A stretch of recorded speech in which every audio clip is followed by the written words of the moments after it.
Please like, share, and subscribe. Wishing you happiness and good luck every day. All right, let's talk about it. You've heard the word cryptocurrency thrown around a million times, but what does it actually mean? And maybe more importantly, why was it even invented in the first place? Well, we're going to dive in and break it all down. So here's the game plan. We're going to start with the big one, Bitcoin, and tackle a super common point of confusion. Then we'll get into the fundamental problem with digital money that crypto was built to fix. After that, we'll see how some clever math completely changes the game, creating a whole new kind of financial tech. And finally, we'll get to the big question. Why does any of this really matter? Okay, first things first, let's clear up the number one thing that trips people up when they talk about the most famous cryptocurrency of all, Bitcoin. From now on, whenever you hear someone say Bitcoin, I want this question to pop into your head. Because you see, the word can mean two totally different things, and once you get this distinction, everything else starts to click into place. Believe it or not, it all comes down to one tiny detail, the capitalization. When you see Bitcoin with a capital B, we're talking about the whole network, the entire technology that makes it all run. But Bitcoin with a lowercase b, that's the currency itself, the actual digital coins you can send and receive. It seems small, but it's a massive difference. Okay, so to really get why cryptocurrency was even invented, we've got to take a step back and look at the problems that are just baked into the way we use digital money right now. You know, almost every single time you buy something online or send money to a friend, there's a trusted third party sitting in the middle. This is just a fancy term for a company, like your bank or PayPal or Venmo, that acts as a go-between, making sure you actually have the money and that it gets to the right place. And look, they're obviously a super important part of how our economy works, but they're also businesses, and they don't provide that service, that trust, for free. And guess who foots the bill? We do. Yeah, we pay for it through all kinds of fees. Sometimes it's a percentage of whatever you're sending. Other times it's just a flat fee, like $5. And oh man, if you're trying to send money to someone in another country, you can bet you're going to get hit with a currency exchange fee on top of everything else. Let's make this real. Imagine you want to buy a $200 online course from an instructor who lives in a different country. By the time you pay the bank's fee to handle the transaction and their fee for exchanging the currency, that $200 course is suddenly costing you way more. So that's the problem, right? We have to rely on these expensive middlemen. But what if there was another way? This is where the whole story takes a turn, with a brand new way to create trust that doesn't need a big company sitting in the middle. So what's this better way? What's the answer to this problem of the trusted third party? Well, the answer is cryptography. Now, cryptography sounds super complex, I get it. But the basic idea, it's been around for centuries. It's really just the art of scrambling a message so that only the person it's meant for can unscramble it and read it. To anyone else trying to peek, it just looks like total nonsense. Okay, so there are two main flavors here. Symmetric encryption is pretty simple. You use the very same key to lock and unlock something, just like the key to your front door. But the real magic, the part that makes crypto possible, is asymmetric encryption. Get this, you have a pair of keys. There's a public key that anyone can use to lock a message and send it to you, but only you have the private key that can actually unlock it. So, how did this incredibly clever piece of technology end up completely rewriting the rules of finance? For pretty much all of history, these two things were in completely separate universes. Over here, you had finance, run by governments and banks. And way over there, you had technology and computer code. Well, cryptocurrency is what happens when those two worlds smash into each other. And this brings us right to the heart of it.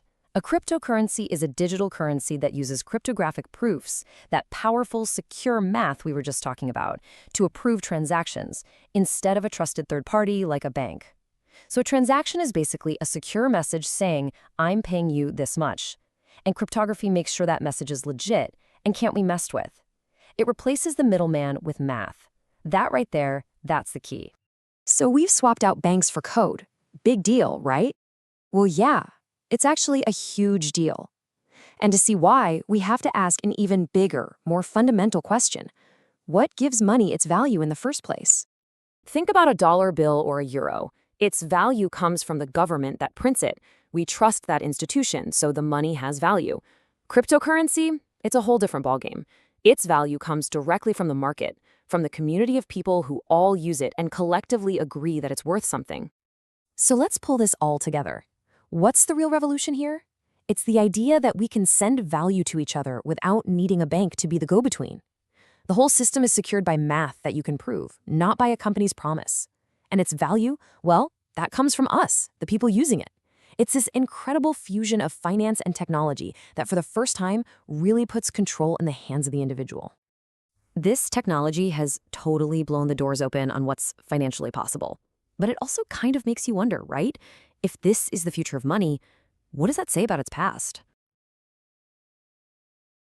Today, we're going to talk about one of the most important things humans ever invented, money. But this isn't going to be some boring history lesson. Nope, this is a story about solving problems. You see, every time we thought we'd created the perfect money, a brand new flaw would pop up, forcing us to go back to the drawing board. It's a fascinating journey. Let's get into it. So let me start with a weird question for you. What if your money had an expiration date? Seriously, what if the cash in your wallet could literally rot and become worthless? It sounds absolutely nuts, right? Well, that was the reality for the very first kind of money people ever used. So where did this all start?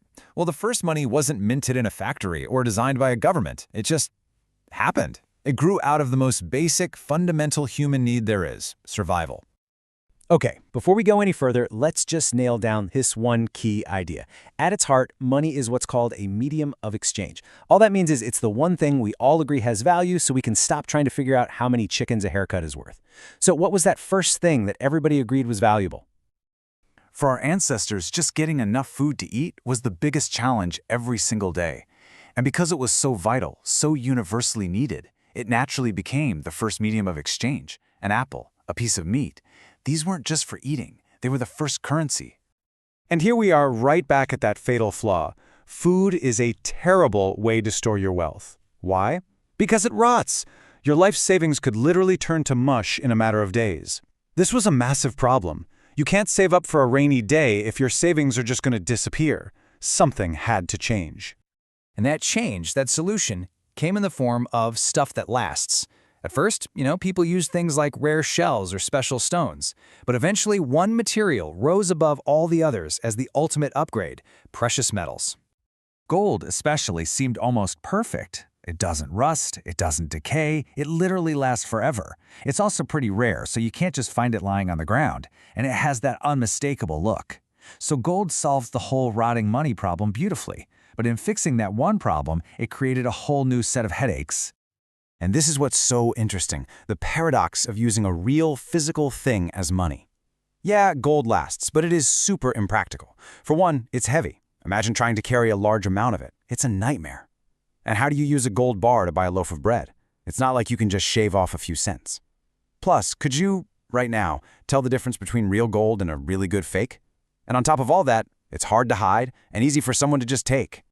So, humanity needed another upgrade. We needed something that had the trustworthy value of gold, but was also light and convenient and easy to carry. Something like, say, a piece of paper. And that is exactly what we came up with next. Now, this is a really critical point. That first paper money wasn't valuable on its own. It was basically an IOU. Think of it like a receipt from a coat check. You could take that piece of paper to a bank, and they would exchange it for the real physical gold they were holding for you in their vault. It was just a promise. And you can see on this timeline how that system evolved. For centuries, this idea of gold-backed paper money worked.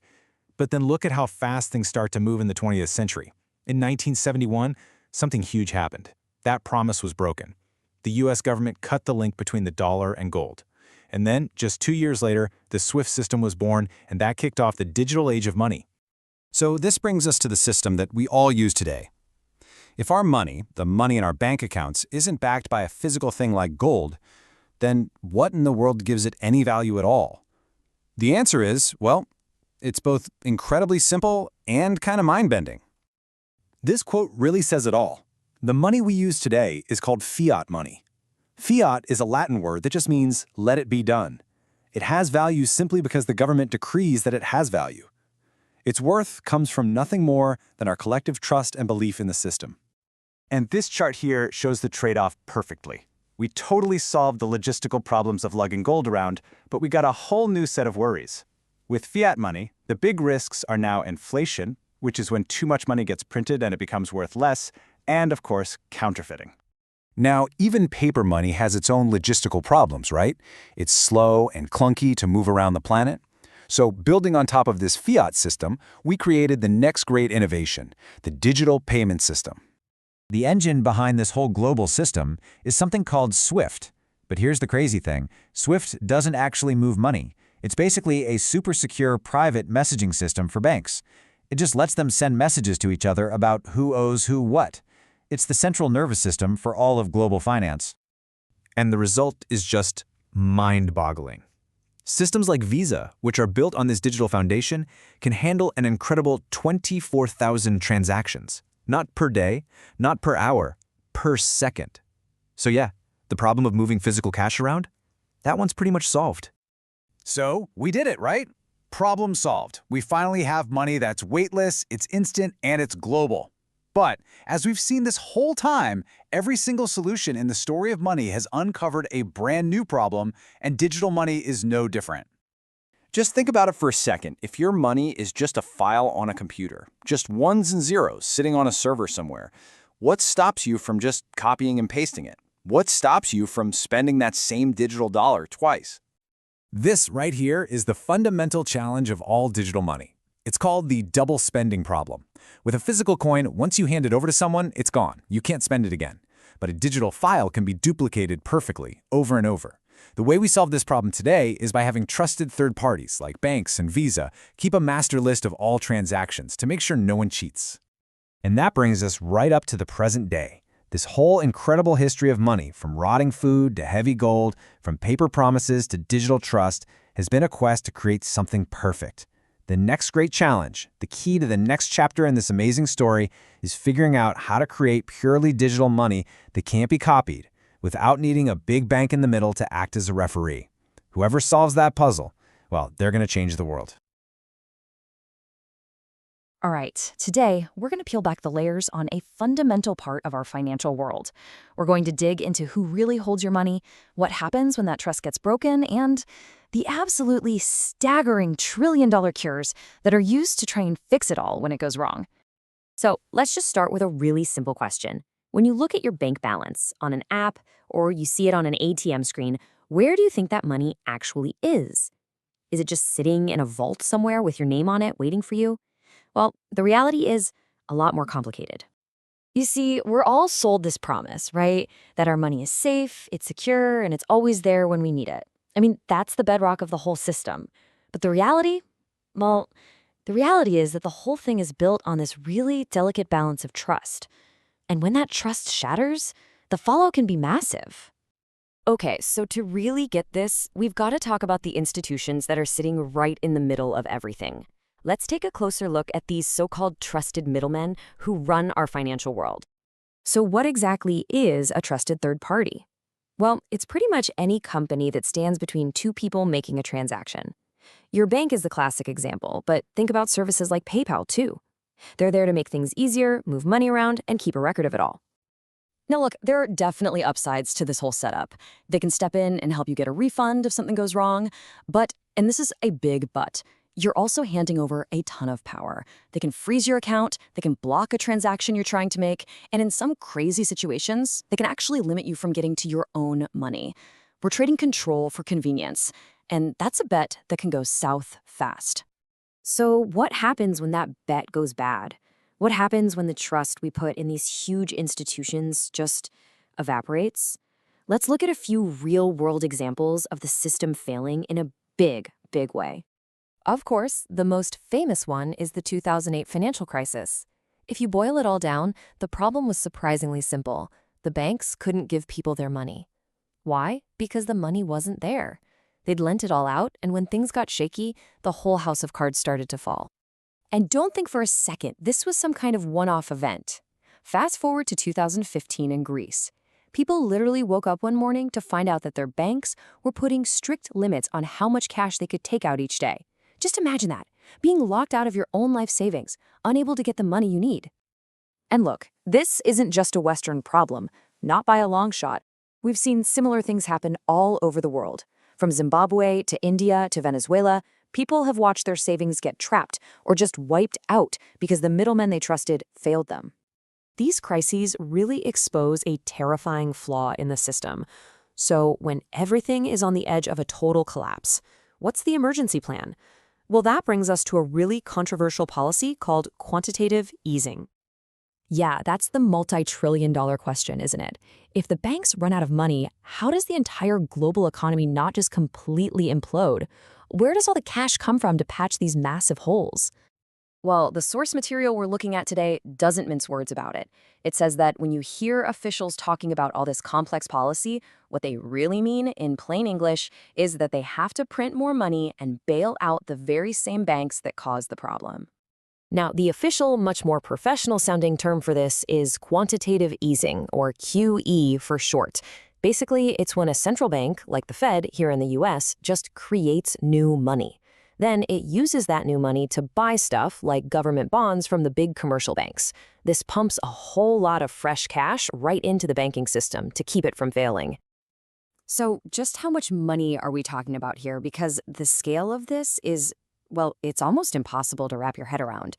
It wasn't a small patch, it was a financial flood. Let's just look at the timeline. It all started back in 2008 with an injection of $600 billion. That sounds like a lot, right?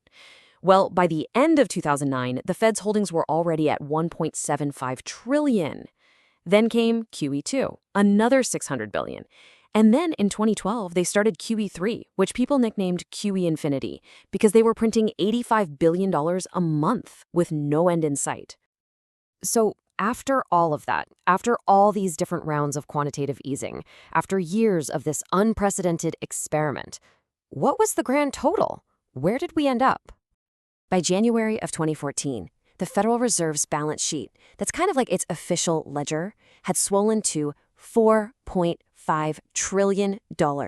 Just look at that number. It's so big it almost loses its meaning. It's a testament to just how bad the crisis was and the unbelievable steps they took to fight it. Let that sink in for a second. We're talking about roughly $4 trillion created, essentially, out of thin air, in just 5 years. All to keep the system from collapsing. It's a truly mind-blowing amount of money. So let's do a quick recap of what we've unpacked here. Our entire financial system is built on trusting middlemen, like banks. But, as we've seen, those middlemen can fail, and when they do, our access to our own money is at risk. The official fix is something called quantitative easing, which, let's be honest, is a massive injection of newly created money that has reached into the trillions. And all of this leaves us with a really big, kind of scary final question, doesn't it? If printing trillions and trillions of dollars is the solution, what new problems does that create? What happens to the value of your savings? What happens to the cost of everyday life when that much money can be created out of thin air? And is a system that needs that kind of medicine to survive really stable for the long run? All right, let's dive right in. Today, we're going to tackle a fundamental puzzle of our digital world. How do you actually stop someone from spending the same digital dollar twice? It's a tricky problem, and it's one that absolutely had to be solved before digital cash could ever really be a thing. So, let me just ask you straight up. Can you spend the same digital dollar more than once? Now, it might sound like a simple question, but believe me, the answer is at the absolute heart of a huge technological revolution. This potential to cheat the system, that's what we call the double spending problem. So to really get this, we've got to talk about what makes digital files so unique. I mean, think about it. A physical dollar bill can only be in one person's wallet at one time. But digital information, oh, that's a whole different ballgame. Okay, so here's the official term for it, double spending. It's the risk that a single digital coin or token could be spent over and over again. And why is that a risk? Well, because a digital coin is, at its core, just a file. And what can you do with any digital file? You can copy it. Perfectly. Endlessly. And this analogy just makes it so clear. Let's say you take a great picture on your vacation. You email that one file to 3 of your friends. What happens? Instantly, there are multiple perfect copies of that picture out there. And here's the kicker. You can't prove that you deleted your original. Now, what if that picture was a digital dollar? See the problem? You could just keep spending it. So for decades, how did we handle this? I mean, how did online payments work at all? Well, we relied on a trusted go-between. We basically brought in a referee. institutions like banks. They act as the central source of truth. When you send money online, your bank takes the money out of your account, and then it tells the other person's bank to add it to theirs. They use these big, secure networks like SWIFT to make sure everything is legit and to guarantee that the same digital money can't be in two places at once. They're that trusted third party in the middle of everything. But what if you could just get rid of that middleman entirely? Well, back in 2008, a completely new, kind of radical idea for a peer-to-peer solution popped up that was about to change absolutely everything. This, right here, was the moment everything changed. In 2008, a mysterious person, or maybe a group of people, called Satoshi Nakamoto proposed a brand new system. They published a white paper explaining exactly how it would work. And then, just a few months later, in January of 2009, they flicked the switch and the system went live. And this was the title of that paper. It says it all, doesn't it? Bitcoin, a peer-to-peer electronic cash system. The magic words, the whole point of the thing is peer-to-peer. No bank, no central authority, no middleman needed. And that system, of course, was the Bitcoin network. And the absolute powerhouse technology that made it possible to kick out that trusted third party was something totally new called the blockchain. Okay, so the big question is, how does this whole blockchain thing actually stop someone from cheating? How does it prevent that double spend we've been talking about? Well, it all comes down to a totally new way of doing validation. Okay, so here's how it works in a nutshell. When you send a transaction, it doesn't go to a bank. Instead, it goes into this big public waiting room called the unconfirmed transactions pool. Then, a whole global network of computers starts racing to check and validate these transactions. Now, if a cheater tries to spend the same coin twice, only the first version of that transaction that gets validated is accepted. Once it's confirmed, it gets locked into the public ledger, the blockchain, forever. That second fraudulent attempt, it just gets tossed out. But wait, it gets even more secure. The network doesn't just stamp it approved and move on. For a transaction to be seen as truly final and irreversible, the general rule is to wait for 6 confirmations. That means 6 more blocks of transactions have been added on top of yours. At that point, trying to reverse it is practically impossible. This whole intense computer-driven validation process, it actually has a name. It's called proof of work. It's basically a system where tons of computers use their processing power to solve really hard math puzzles. The work is solving the puzzle, and the proof is the answer. The really cool part? It's all automated. No human has to check the books. The math itself does all the work. So when you put all of this innovation together, what's the big takeaway? What's the end result? Well, it's that we can now build a world that can operate beyond the middleman. I mean, this chart just lays it all out perfectly, right? On one side, you've got the old way. You have to trust a third party, you need people to run it, and it's all controlled from one central point. On the other side, you have the blockchain system. No third parties needed, it's fully automated, and it's spread out all over the world. It's a total paradigm shift. So if you take away just one thing from all this, let it be this. Blockchain technology solved the double spending problem. But it didn't do it by building a better bank or a more trustworthy middleman. No, it did it by replacing the need for trust with the mathematical certainty of cryptography. You see, solving this problem was never just about creating some new kind of digital money. It was way bigger than that. It opened up a completely new way to think about how we agree on things and how we exchange value online. And that leaves us with a really fascinating question to chew on. If we don't need banks for our money, what other middlemen out there might we not need anymore? Thanks for watching. All right, today we're talking about Bitcoin, but maybe not the story you're used to hearing. We're actually going to go way back, peeling back the layers to find the real origin story of the world's first cryptocurrency. And let me tell you, it's a story packed with forgotten pioneers and some really, really brilliant failures. So let's just jump right in. When you think of Bitcoin's origin, you probably think of one name, right? Satoshi Nakamoto. But is that where the story actually starts? I mean, where did this crazy, revolutionary idea of digital cash truly come from? Turns out that famous white paper from 2008, that wasn't page 1. Nope, it was more like the final chapter of a much, much longer book. Yeah, and this quote really just hits the nail on the head. Bitcoin wasn't just born out of thin air.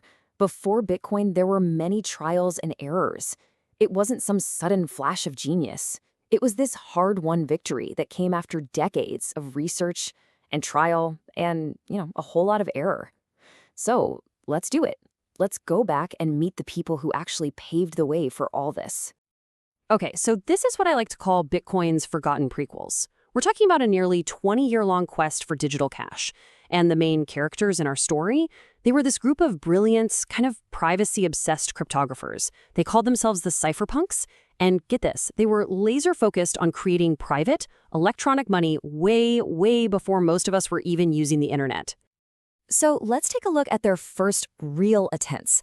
These were the early blueprints, the first real shots at turning this dream into a reality. And we're not just talking about ideas on a whiteboard here. These were actual functioning systems that got so close to succeeding, tantalizingly close. And wow, check out this timeline. It really puts things into perspective. We start all the way back in 1982. A cryptographer named David Chaum publishes this paper on what he calls DigiCash. But it takes, over a decade before it even has its first transaction in '94? Then, a couple years later, this other project, eGold, pops up. Things are looking up, right? Well, not so fast. By 1998, DigiCash is totally bankrupt. And then in 2005, boom, eGold gets raided by federal agents. So you have this promising start for both, and then a complete disaster of an ending. And this right here, this is the key to understanding why they failed. I mean, think about it. DigiCash had this amazing idea for untraceable currency. eGold had digital money backed by actual physical gold. These were revolutionary ideas for their time. But, and this is the big but, they both shared the exact same fatal flaw. They were both run by a single, centralized company. So what happened? One goes bankrupt, the other gets shut down by the government. They had one single point of failure, and, well, it failed. So while all this drama with DigiCash and eGold was unfolding, another cypherpunk, a guy named Nick Szabo, was quietly working on his own design. And this design was, it was eerily close to what would become Bitcoin. He called it BitGold. He came up with this idea back in 1998. Now, BitGold was never actually built, it never went live, but the framework, the blueprint, it was so similar to Bitcoin that people now call it a fourth father of Bitcoin. It really was a direct ancestor, like a crucial missing link in this whole story. But that raises a question, right? If it was so close, why didn't BitGold just become Bitcoin? Well, even Szabo himself admitted it had a problem. He literally called it an unaccepted solution because, yep, you guessed it, just like the others, it still relied on trusted third parties. It was a brilliant, brilliant idea, but it still hadn't cracked that tough nut of centralization. So this was it. This was the question that stumped everyone. How do you build digital cash without that central point of failure? How do you create a system of value that no single person or company or government can just shut down? The technical term for the biggest hurdle was the double spending problem. See, without a central bank to check the books, what stops me from spending the same digital coin twice? It's a huge problem. And for years, the smartest people in the room had no answer. The whole quest just went cold. For almost a decade. And then, silence. For almost a decade. It seemed like the dream was dead. Until, out of the blue, someone, or maybe some group, we still don't know, shows up on a cryptography mailing list using the name Satoshi Nakamoto. And they didn't just have an idea, they had an answer. So, October 2008, Satoshi drops the white paper, Bitcoin, a peer-to-peer electronic cash system. Then, just a few months later, on January 3rd, 2009, it happens. The Bitcoin network goes live for the very first time. And, as you can see, it has been online and running ever since. That's it. Theory became reality. So what was it? What was the missing piece that Satoshi figured out that all those other brilliant minds missed? One word: decentralization. A system with no single point of failure. There's no company in charge. The network is run by its users, peer-to-peer. And it's all locked down with cryptography. It was this elegant, almost simple breakthrough that finally solved that double spend problem that had stopped every single project before it. And once that problem was solved, oh man, the floodgates just burst open. Satoshi's breakthrough didn't just give us Bitcoin, it kicked off an entire crypto explosion.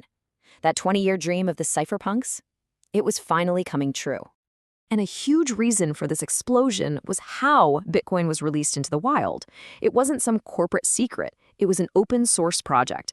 Basically, Satoshi put it out there under something called an MIT license, which meant anyone, anywhere, could just look at the code, copy it, tweak it, and build their own thing. It was basically a gift to the entire world. And boy, did people run with it. The success of Bitcoin directly sparked the creation of thousands, and I mean literally thousands of other cryptocurrencies. You know, big names you've probably heard of like Ethereum, Litecoin, Zcash, Monero. All of them are basically standing on the shoulders of the work that came before. But, you know, this tidal wave of new projects, it brings up a really important question. With all these thousands of new coins out there, are they all actually following Satoshi's dream? Are they all holding true to that original cypherpunk vision of decentralization? Well, here's the twist. It's kind of surprising, and honestly, a little ironic. The answer, a lot of the time, is nope. Quoting directly here, most of them are under a certain authority and completely centralized. Isn't that wild? Many of these new projects have completely thrown out the one core principle, decentralization, that made Bitcoin possible in the first place. And that kind of brings us full circle. We've seen this incredible 20-year quest filled with brilliant ideas and fatal flaws that finally gave us Bitcoin. It really makes you stop and think, right? If the last 20 years of trial and error gave us this, what on earth will the next 20 years of this revolution bring? All right, let's break down two fundamentally different ways of organizing things: top-down control versus peer-to-peer power. Now, might sound complicated, but the entire difference between these two massive ideas really boils down to one simple yet incredibly powerful question. Who gets to make the rules? I mean, think about it. This question is at the heart of everything, from the company you work for to the money sitting in your bank account. The answer to this defines the entire system. And to really understand how these different systems tick, we first need to get a handle on the one concept they're both built on. So first up, what even is authority? Before we can properly compare centralization and decentralization, we have to understand the one thing they both manage, just in completely opposite ways. And that thing is authority. So what is it? Well, to put it simply, authority is just when we all agree to give power to a person or a company to make the big decisions and manage the resources. It's the bedrock of any organized group. Now, let's see how the most common model, centralization, puts this idea into action. Okay, that brings us to centralization. This is the model that, let's be honest, most of us are super familiar with from our day-to-day lives. Think about your job, the government, or even just your bank. It's all about top-down control. In any centralized system, there's a really clear hierarchy. Decisions start at the top with management, and then they flow downwards. Your bank is the perfect example. They've got their own rules, their own private ledger, and they are absolutely in charge. Let's break down exactly how that works. First question, who gets to join the club? In a centralized system like a bank, participation is what you'd call restricted. Management gets to decide who gets hired and which customers are allowed to open an account. Access is controlled. It's a closed system, and that's by design. And what about when things go wrong? Well, problems get kicked up the chain of command to a manager who then makes the final call. It's efficient, it's standardized. But what if there is no boss? How do you solve problems then? And that brings us to the alternative. And here it is, decentralization. I want you to forget about managers, forget about a single point of control. This is all about building a network of equals, where power is spread out among everyone who participates. You heard that right. In a decentralized network, everyone is a peer. There's no single authority figure looming over anyone else. And the most famous example of this in the wild is, of course, the Bitcoin network. So let's go back to our comparison slides and see how this radically different approach answers the same questions. Now, this is where the contrast just becomes so stark. On the decentralized side, anyone can join. You don't need permission. You could literally go download the Bitcoin software right now and become part of the network. And you can leave whenever you want. It's totally open and voluntary. And this just perfectly shows the difference in problem solving. Instead of kicking a problem up to a manager, the whole community works on it together. Anyone can suggest a solution or share an opinion. Big updates aren't pushed from the top down. They're decided by what the community agrees on, by voting. But is it really that simple? Okay, I've heard it a million times, and you probably have too. Bitcoin is completely decentralized. But we need to take a step back and add a little bit of nuance here. Is it really a perfectly self-contained, purely decentralized system? So here's the catch. While the Bitcoin network itself is peer-to-peer, it doesn't just exist in a vacuum. It runs on the internet, which is built on something called the TCP/IP protocol. And all that infrastructure is provided by internet service providers, ISPs. And those are, you guessed it, centralized companies. So, does this dependency on centralized ISPs kind of break the whole model? Well, not exactly. The key is the sheer scale of this foundation it's built on. With somewhere between 10,000 and 50,000 ISPs all over the world, the network's foundation is so spread out that getting them all to shut it down is, well, it's practically impossible. It actually achieves decentralization through massive distribution. So, the crucial takeaway is this. The Bitcoin network isn't perfectly decentralized. No. But it is the most decentralized network that exists today. It's a pragmatic, real-world balance. And that whole idea of balance is key to understanding when to use each of these systems. So, after all of that, which system is actually better? The truth is, that's the wrong question. It's not about which one is superior in every single way, but which one is the right tool for a specific job. This table really sums up the trade-offs perfectly, doesn't it? Centralization is fantastic for things that need to be efficient and follow clear rules, like providing great customer service. But where does it fail? The source material is pretty blunt. Creating money. History has shown again and again that when you give humans centralized control over money, it often leads to greed and power grabs. On the flip side, decentralization is super inefficient for things that need fast, coordinated decisions. But it's perfect for a system like Bitcoin, where the entire point is to have no leader, no boss, and no single group in control of the money. And that right there brings us to the ultimate takeaway from this explainer. Neither system is just good or bad. Their value depends entirely on the specific problem you're trying to solve. You wouldn't use a decentralized network for a job that needs a quick, unified command, and you probably wouldn't want a single CEO in charge of a global neutral currency. So I'll leave you with this final thought, pulled directly from our source material. If centralized groups have historically struggled to manage money without falling into traps of greed and control, and now, for the first time, we have a decentralized alternative, what does that mean for the future? What comes next? To really understand Bitcoin, you gotta go back in time. And I mean way back. Long before Satoshi Nakamoto ever typed a single line of code. 'Cause see, Bitcoin didn't just pop out of nowhere. No, it was the culmination of a revolution. I'm sure you've heard the theories, right? Is Bitcoin some kind of scam? Or maybe, just maybe, it's a secret government project from the NSA or someone like that. I mean, these are really common ideas, but honestly, they completely miss the real story. The truth is actually way more interesting. It's this incredible story about a fight for freedom in our new digital world. And it all starts with this group of absolutely brilliant, privacy-obsessed activists. All right, so let's get right into it. We need to talk about a group called the Cypherpunks. And no, that's not a typo for cyberpunks. It is so important that we get this distinction right because trust me, these two groups could not be more different. Okay, so on one side, you've got the cyberpunks. Think, the aesthetic, the techno music, the all-night raves. But the cypherpunks, totally different world. These were cryptographers. Their name literally comes from the word cipher, which is all about secret codes. These folks were builders, they were thinkers, and yeah, they were digital rebels. So the whole cypherpunk movement really boiled down to one core idea, that as we moved into this new digital age, privacy wasn't just a nice to have, it was going to be absolutely essential for a free society. And they knew the key to unlocking that privacy was a powerful tool called cryptography. Now, for most of history, cryptography was basically a state secret. The kind of thing used exclusively by the military and spy agencies. You and I, ordinary people, we were not supposed to have access to this kind of power. And the cypherpunks, well, they wanted to change all of that. So for decades, this stuff was kept under lock and key. But then, in 1977, we get this huge breakthrough. The Diffie-Hellman key exchange goes public.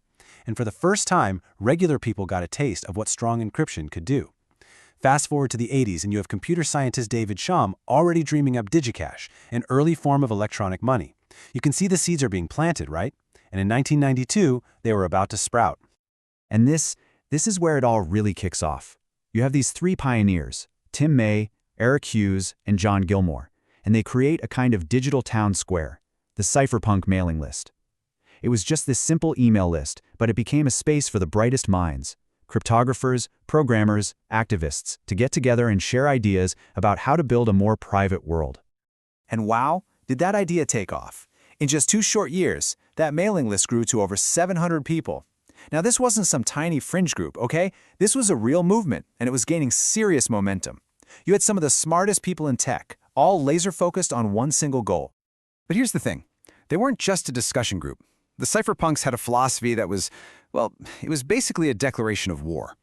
They believed you couldn't trust governments to just give you privacy. Nope, you had to seize it for yourself. Just listen to this. This was their mission statement, right from their manifesto. We must defend our own privacy, and we are going to write it. Think about that. They weren't going to lobby politicians, they weren't going to like petitions, they were going to write code.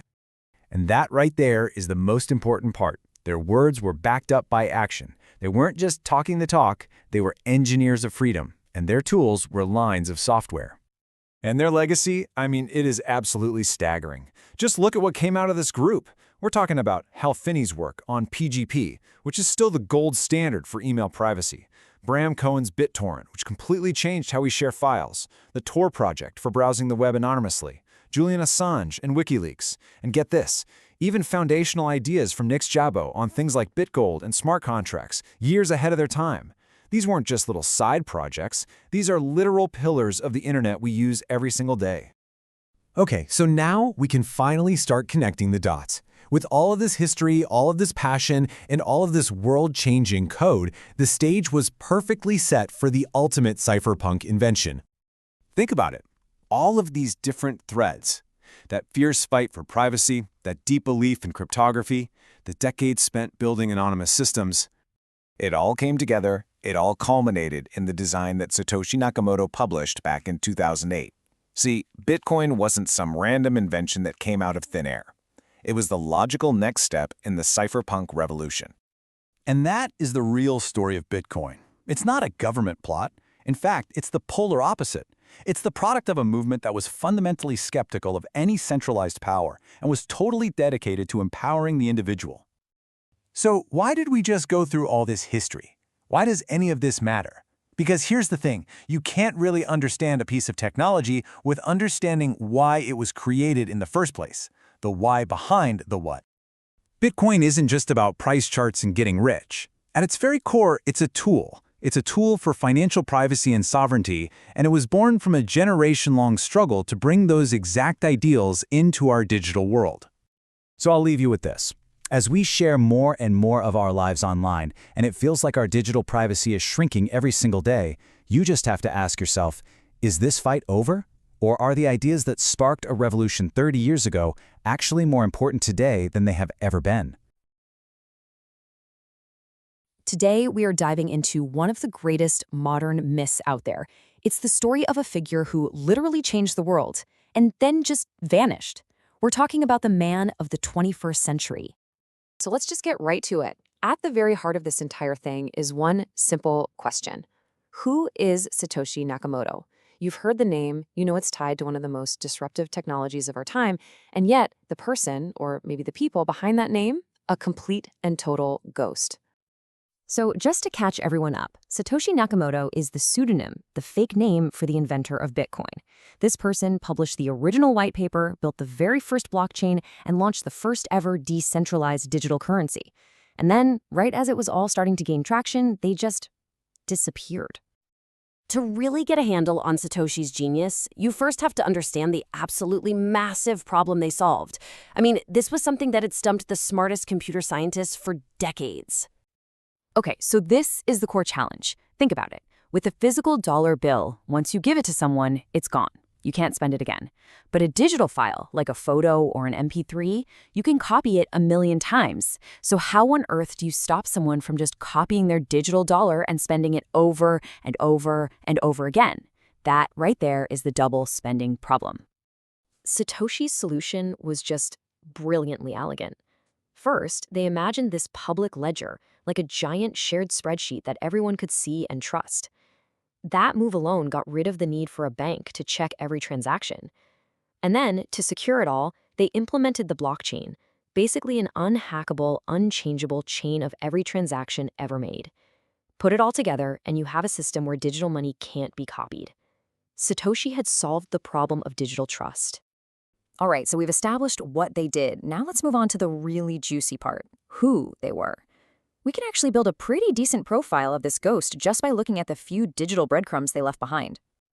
Now get this, Satoshi's entire public life lasted for about 2 years. That's it. And in all that time, nobody ever met them in person, nobody ever spoke to them on the phone, no video calls, nothing. It was all just text. Then, poof, in 2010, they went completely silent. This number, this is the entire foundation for every single investigation into who Satoshi is. All we have to go on are the roughly 100,000 words Satoshi wrote on public forums and in emails. Every theory, every suspect, it all comes back to analyzing these words. And the clues in that writing? They're incredibly contradictory. It's almost like they were designed to throw people off. The name Satoshi Nakamoto is clearly Japanese, but they used a German email service. And the writing?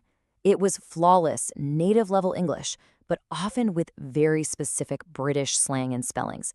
It feels like a classic case of misdirection. Now just think about the insane range of skills someone would need to create Bitcoin. You'd have to be a master of C++ programming, peer-to-peer networking, advanced cryptography, economics and monetary policy, game theory, and decentralized databases. This isn't just one area of expertise. This is deep, specialized knowledge across a whole bunch of different fields. So that crazy skill set leads us to two main theories. Was Satoshi a whole team of experts? It's definitely possible. But the writing style across all 100,000 of those words is so incredibly consistent. It really feels like it was all written by one single brilliant person. And that brings us to the most exciting part of this whole thing, the lineup of suspects. Who out there could possibly be the person behind the name? Over the years, the media has tossed a lot of names around, and it's created this kind of list of usual suspects that just keeps popping up again and again. First, there's Dorian Nakamoto. He's a Japanese-American engineer who was famously, and it turns out incorrectly, identified by a magazine. It led to this huge media frenzy before he came out and firmly denied the whole thing. Then we have Craig Wright, an Australian computer scientist who's very publicly claimed to be Satoshi. His claims, however, are, let's just say they're highly contested and have been met with a ton of skepticism from the community. And, of course, you can't have a mystery this big without some good old-fashioned conspiracy theories. Could Satoshi have been a secret project by a government agency like the NSA or the CIA? It's a fun idea, for sure, but there's a much more likely group of candidates. You see, the most credible theories all point towards the Cypherpunks. This was a group of activists back in the 90s who were obsessed with using strong cryptography to protect individual privacy. They believed in building tools to shield people from surveillance, and, you guessed it, many of them were trying to invent electronic cash long before Bitcoin ever existed. And this is where it gets really interesting. Look at this. Nick Szabo created something called BitGold, which was a direct forerunner to Bitcoin. Hal Finney, the guy who received the very first Bitcoin transaction, created a similar proof-of-work system. Wei Dai designed B-Money, and Adam Back invented Hashcash, which is the exact algorithm that Bitcoin uses. I mean, the DNA of Bitcoin is all right here, in the work of these guys. So, with such a strong list of candidates, you'd think the case is closed, right? Well, not even close. What we're left with is an enduring, totally unsolved mystery. And here's the big problem. Every single one of these key suspects has publicly and pretty clearly denied being Satoshi Nakamoto. Hal Finney sadly passed away back in 2014, so if he had any secrets, he took them with him. And so the mystery just keeps on going. The creator of a technology that is literally reshaping global finance remains a ghost in the machine. Their identity is still one of the biggest secrets of the entire digital age. Which, leaves us with one final, pretty big question. In the end, does it actually matter who the creator was, or is the only thing that's truly important the creation itself? This revolutionary technology given to the world completely anonymously. What do you think the real legacy is here? Bitcoin, blockchain, decentralized ledgers. Look, I get it. Those words can sound super intimidating, right? But what if I told you the core idea behind all of it is something you actually already get? Today, we're going to break down the tech that lets you, yes, you, become your very own bank. Okay, so to kick things off, let's just ask a really simple question. I want you to forget about the fancy buildings, the huge vaults, the people behind the counter, just for a second. When you strip all of that away, what is a bank, really? At its core, it's just a private ledger. That's it. A list of who owns what. A simple record book that keeps track of accounts and balances. Seriously, that's all it is. And this isn't some newfangled idea, right?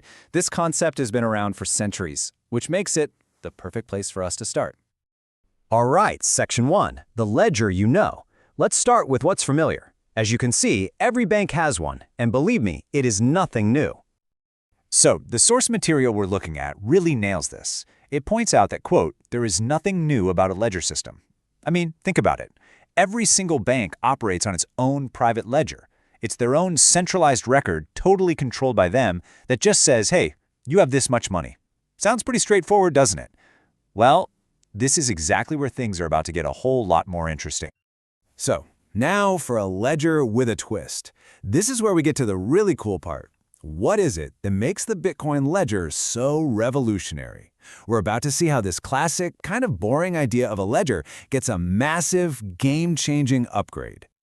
Okay, this slide right here breaks it down perfectly. On one hand, you've got the bank ledger. It's private, it's centralized, meaning it lives on their servers. But the Bitcoin ledger? Totally different. It's public, so anyone can see it, and it's decentralized, copied across thousands and thousands of computers all over the world. But here's the real kicker, the most important difference of all. A traditional ledger, it's controlled by a banker. The Bitcoin ledger has no banker at all. You know, since this whole concept is still pretty new, you'll hear it called a few different things. Sometimes people say the ledger system or distributed ledger. To be even more specific, a decentralized distributed ledger. And I love this, the source we're pulling from even gives it this really epic name, the Great Ledger. All right, so this brings up a big question, right? If there's no banker, no one in the middle organizing this huge public list, how on earth does it all stay in order? Well, the best way to get your head around it is to think of it like a digital family tree. And the source material we're looking at puts it so well. It says the way it's structured is very similar to a family tree. Just picture it. Every new transaction is basically born from an older one. This creates this perfect, unbreakable chain of history, all in chronological order. But here's how it works. Instead of people's names on this family tree, you have transactions between digital wallet addresses. Think of those as unique account numbers.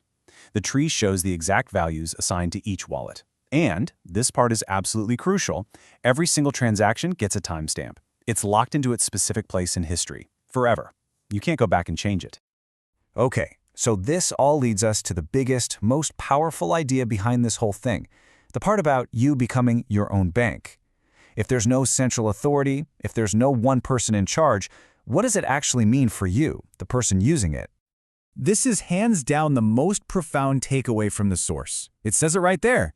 Because of this unique structure, this system allows you to become your own bank. Let that sink in. You are the one in control. You hold all the authority over your own money. So how does that work? It's all thanks to something called private keys. The easiest way to think about them is like a password and a physical key to your own personal bank vault, all rolled into one. And here's the bottom line. As long as you and only you have access to those keys, then you are the only person on the planet who can get to and spend the funds in your wallet. And that brings us to one final, really important question that you have to think about. This whole system gives you the incredible power and freedom of being your own bank. We've all heard the saying, with great power comes great responsibility, right? Well, it has never been more true than it is here. So, let me leave you with this. In a world where you are in complete and total control, who is responsible when things go wrong? You ever wonder what really happens when you send some Bitcoin? You know, you click send and poof, it's gone. It feels instant, right? But behind the scenes, there's this whole fascinating process that's making sure that transaction is real, valid, and totally permanent. So let's do this. Let's follow the money, or I guess the data, and trace the journey of a single Bitcoin transaction from the moment you click to its final confirmation. Okay, so this really is the central puzzle, right? I mean, with your bank, the answer is simple. The bank approves it. Easy. But Bitcoin, well, it doesn't have a bank. It doesn't have a headquarters. There's no CEO, no one. So in a system where there's literally no one in charge, who on earth gives the final okay? And right here, This is the fundamental difference, all in one shot. A bank transfer that leans on a central trusted authority, the bank itself. Bitcoin just completely throws that model out the window. Instead of one big boss, it relies on this huge, decentralized network of volunteers to get the job done. So before your transaction can go anywhere, it has to pass a bunch of checks. Think of it like a security checkpoint at the airport. The second you hit send, your transaction is broadcast out to the entire network, and believe me, it is immediately put under some serious scrutiny. So who are these volunteers, these security guards? Well, they're called nodes. And a node is really just a computer, could be anywhere in the world, that's running the official Bitcoin software. And their most important job? It's to maintain a full copy of every single transaction that has ever happened. They are, quite literally, the guardians of the record. And here's what that inspection process looks like, broken down into 4 steps. First up, they check the basic logic, do the numbers actually add up? Then, and this is a big one, they confirm the sender actually has the funds to send. Step 3 is absolutely crucial. They prevent counterfeiting, making sure nobody's trying to spend the same digital coin twice. If a transaction passes all these tests, boom, it gets a preliminary green light to move to the next stage. All right, so after getting that green light, your transaction isn't flying solo. No, it joins what's basically a big digital waiting room, a pool with all the other recently validated transactions from all over the world. They're all just hanging out, waiting for the next step. And we're not talking about just a handful here. We are talking about hundreds of individual validated transactions, all queued up and ready to be processed together as one single group. And this big bundle of transactions, it gets a name, a block. You got to remember this term, because it's the fundamental building unit of the entire Bitcoin system. It's really just a list of transactions that have all been confirmed as legit. And this is actually where that famous name comes from. Bitcoin's creator, the mysterious Satoshi Nakamoto, described this whole thing as forming a chain of blocks. We shortened it to blockchain. So now let's actually see how that chain gets built. Okay, so here it is, our brand new block, packed with hundreds of validated transactions. And it's all ready to be added to the permanent record. Now watch this. This is where it gets really cool. That new block gets cryptographically linked to the one that came right before it in the chain. And this link, it isn't just a simple connection. It's more like a digital seal, making it a permanent, unbreakable part of the history. And this process just keeps repeating, creating this ever-growing, literally unbreakable chain. Each new block reinforces the one before it, which makes the entire history of transactions ridiculously secure and, for all practical purposes, impossible to go back and change. Now, this whole thing isn't just happening at random. Oh no, the Bitcoin network is actually designed to add new blocks to this chain on a super consistent and predictable schedule. And what is that schedule? Well, it's approximately every 10 minutes. Yep, like clockwork, a new block, full of transactions, is validated and permanently added to the chain. And that number, 10 minutes, isn't just random. It's the target time for solving a super complex computational puzzle that keeps the whole network secure. You could almost say it's the heartbeat of Bitcoin. So think about it. Over time, this constant addition of blocks, every 10 minutes, every hour, every single day, for more than a decade now, it's created something absolutely massive. A complete and permanent record of every transaction that's ever happened. And the source material has a pretty cool name for it, the Great Ledger. So, what exactly is this Great Ledger? Well, think of it like this. It's the full, unchangeable history of everything. A complete copy is held by every single node on the network, which means no one person, no one company controls it. Once a transaction is locked in, it is there forever, period. And some really powerful cryptography makes sure every single copy on every computer is perfectly identical. And this is the crucial point. We've basically come full circle now. This entire system, with the nodes, the validation, the blocks, the chains, the whole shebang, it's just an incredibly clever solution to that problem we talked about at the very beginning. It creates trust and it verifies transactions without needing a bank or any central institution at all. And all of this leaves us with a really fascinating final thought to chew on. This system creates a permanent, totally unchangeable financial record. So the real question isn't just about the technology, is it? It's about us. What does it actually mean for our society when our financial history can never, ever be erased? So, what is Bitcoin mining? You've probably heard the term thrown around a lot. Well, think of it as the engine that powers the entire Bitcoin network. It's what creates new coins, it's what secures every single transaction, and get this, it does it all without anyone in charge. But how on earth does that actually work? Okay, let's dive in and break it all down. To really get what Bitcoin mining is all about, you have to put yourself in the shoes of its creator, Satoshi Nakamoto. They were trying to solve this huge fundamental puzzle. How in the world do you create digital money and keep the whole system secure when there's no one in charge? No bank, no government, nothing. Just a network of computers. That was the central challenge. And this dilemma, it really breaks down into two big pieces. First, how do you issue a new currency in a way that's fair and actually gives it value? And second, how do you make absolutely sure that every transaction is permanently recorded and trusted by everyone without a central bank stamping approved on everything? Now, Satoshi knew something crucial. If you just dumped all 21 million Bitcoins into the world on day one, they'd be completely worthless. I mean, it's basic economics, right? To create value, you need some scarcity and a slow, predictable release. So this meant a special role had to be created to handle that whole process. And here is the genius part of the solution. Satoshi invented this role called the miner. It's such an elegant idea because this one single role solves both problems at the exact same time. The miners act as the network's accountants, validating all the transactions, but they're also motivated to do that hard work because they're the ones who get to introduce new Bitcoin into the system as a reward. It's a perfect two-for-one deal. So who are these miners? To make this idea really click, we're going to use a classic analogy from the real world that you're probably already familiar with. Good old-fashioned gold mining. It's honestly a perfect comparison. Think about it. Gold miners use up a ton of real-world energy and heavy machinery to pull gold out of the ground. Well, Bitcoin miners use up a ton of computational energy, electricity, and processing power to pull new Bitcoin into the digital world. In both cases, they're performing what's called proof of work to earn a very valuable reward. But their job is so much bigger than just creating new coins. Miners wear a lot of different hats. They're also the network's validators, its authenticators.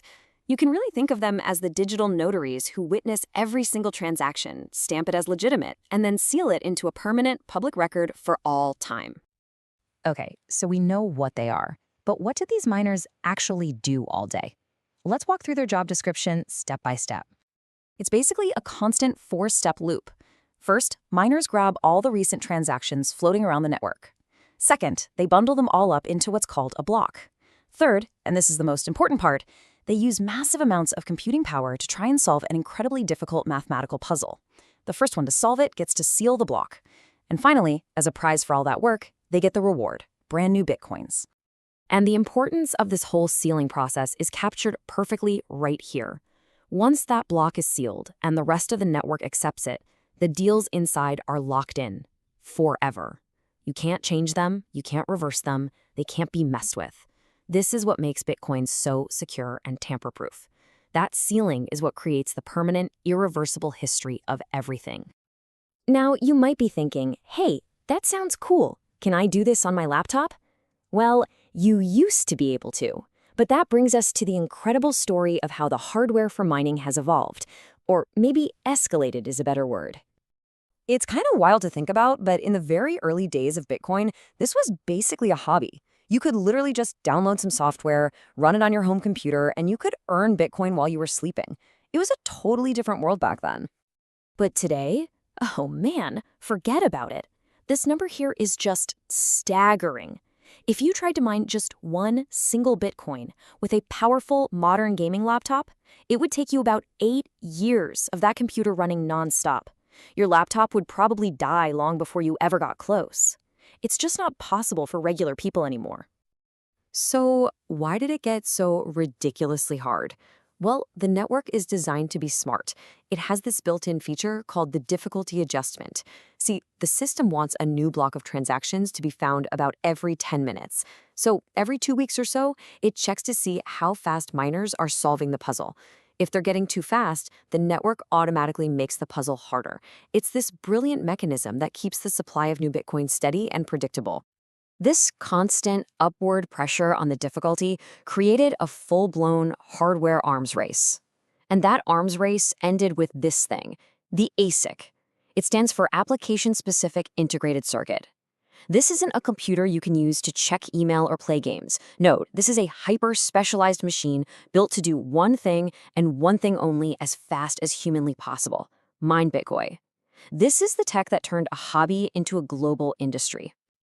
And as you can probably guess, when you start using industrial-grade hardware, you get hit with industrial-sized costs. This is not a cheap business to be in anymore. For any professional mining operation, the expenses are just massive. It really comes down to three big things. First, the huge upfront cost of buying all those ASICs. Second, the enormous non-stop electricity bill to run them 24/7. And third, the cost of all the cooling systems needed to keep these incredibly hot machines from literally melting.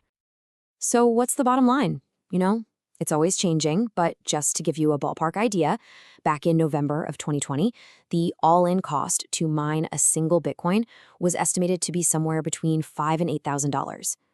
That number is always shifting, but it just goes to show you the scale of the financial investment we're talking about. And the reason that price range is so wide is because geography is absolutely everything in this business. If you set up a mining farm in a super cold place like Iceland or Finland, you can dramatically cut your costs by using the frigid air outside for free cooling. Combine that with cheap electricity, and you can see why in the mining world it is all about location, location, location. And all of this brings us to one final really important question.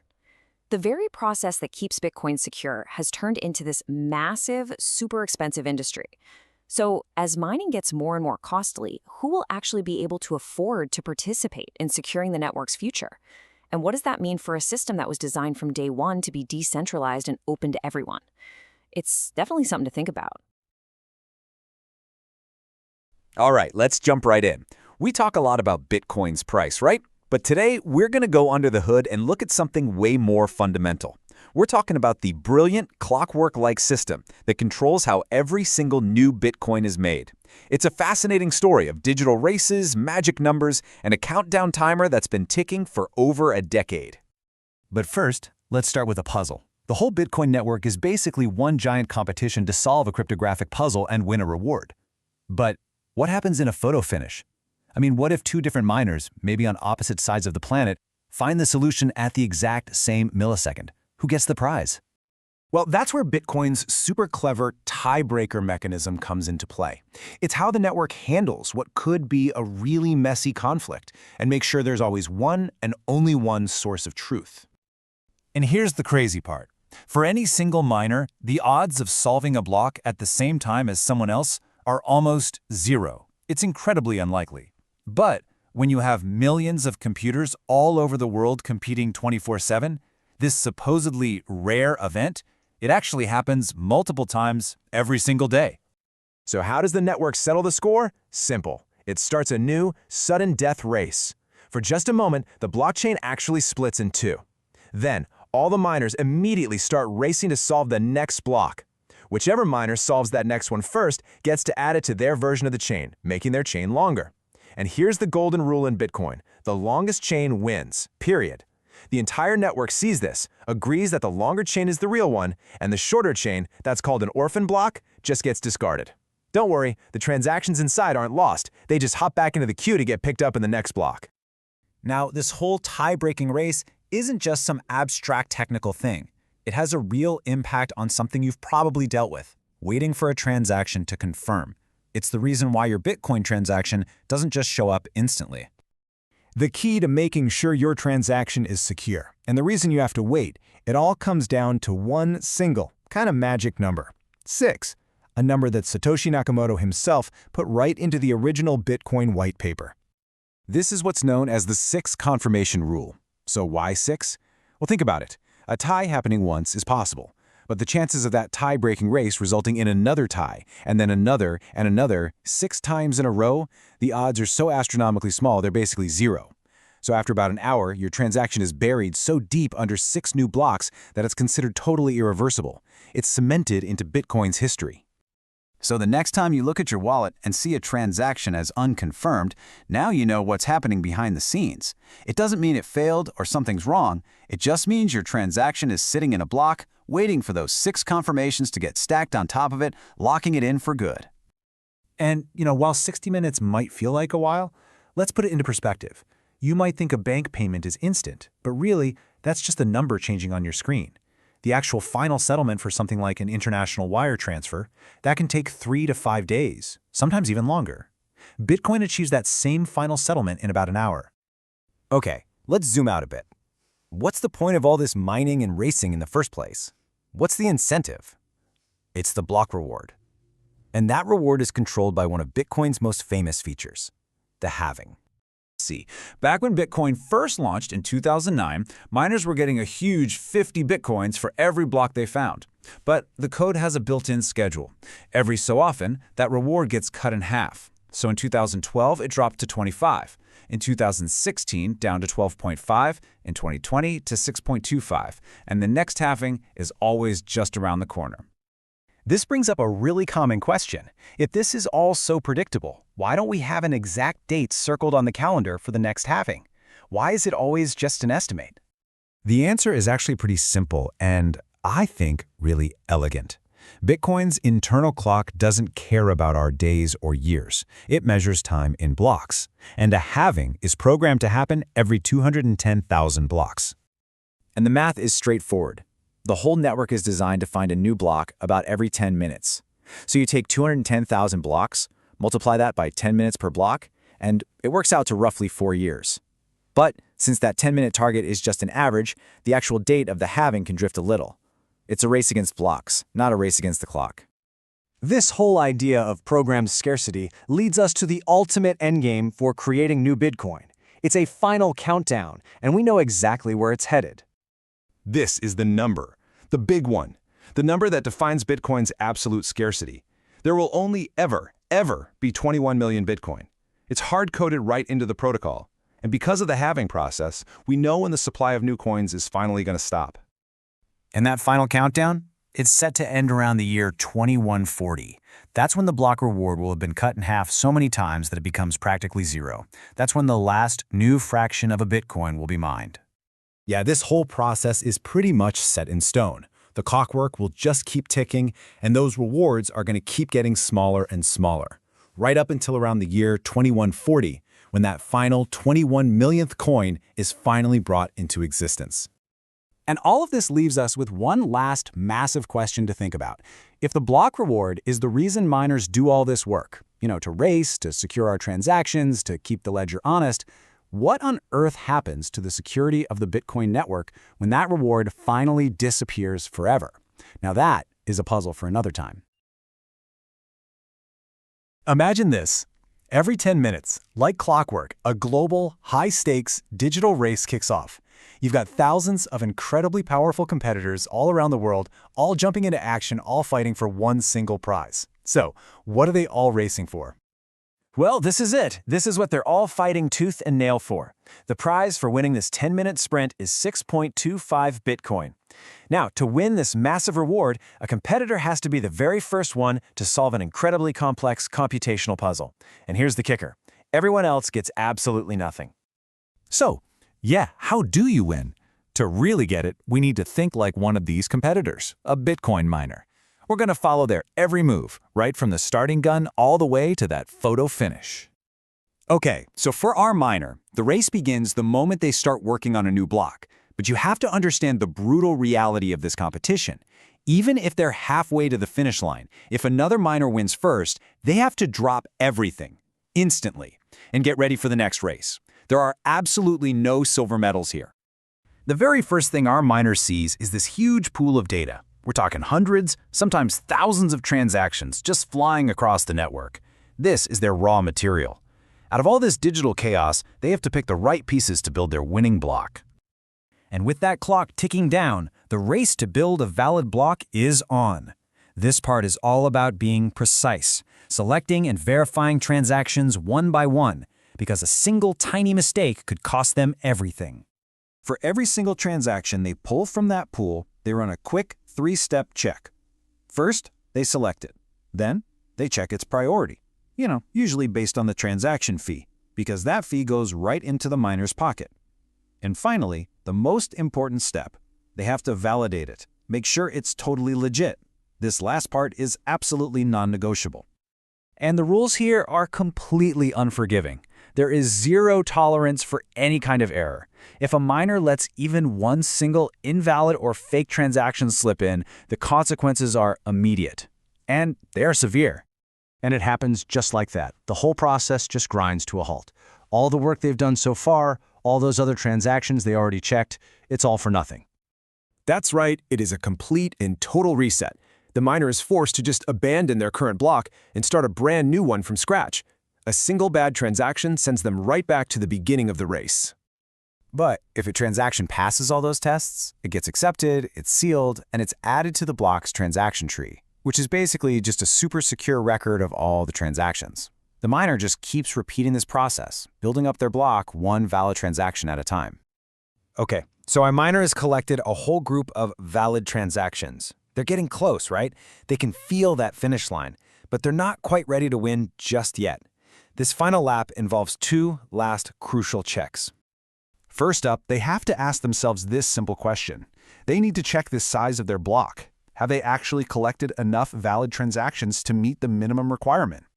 If the answer is no, well, that's a setback. They can't seal the block yet. They have to go back, not all the way to the beginning, thankfully, but back to that pool of transactions to find more, validate them, and add them to the block until it's big enough.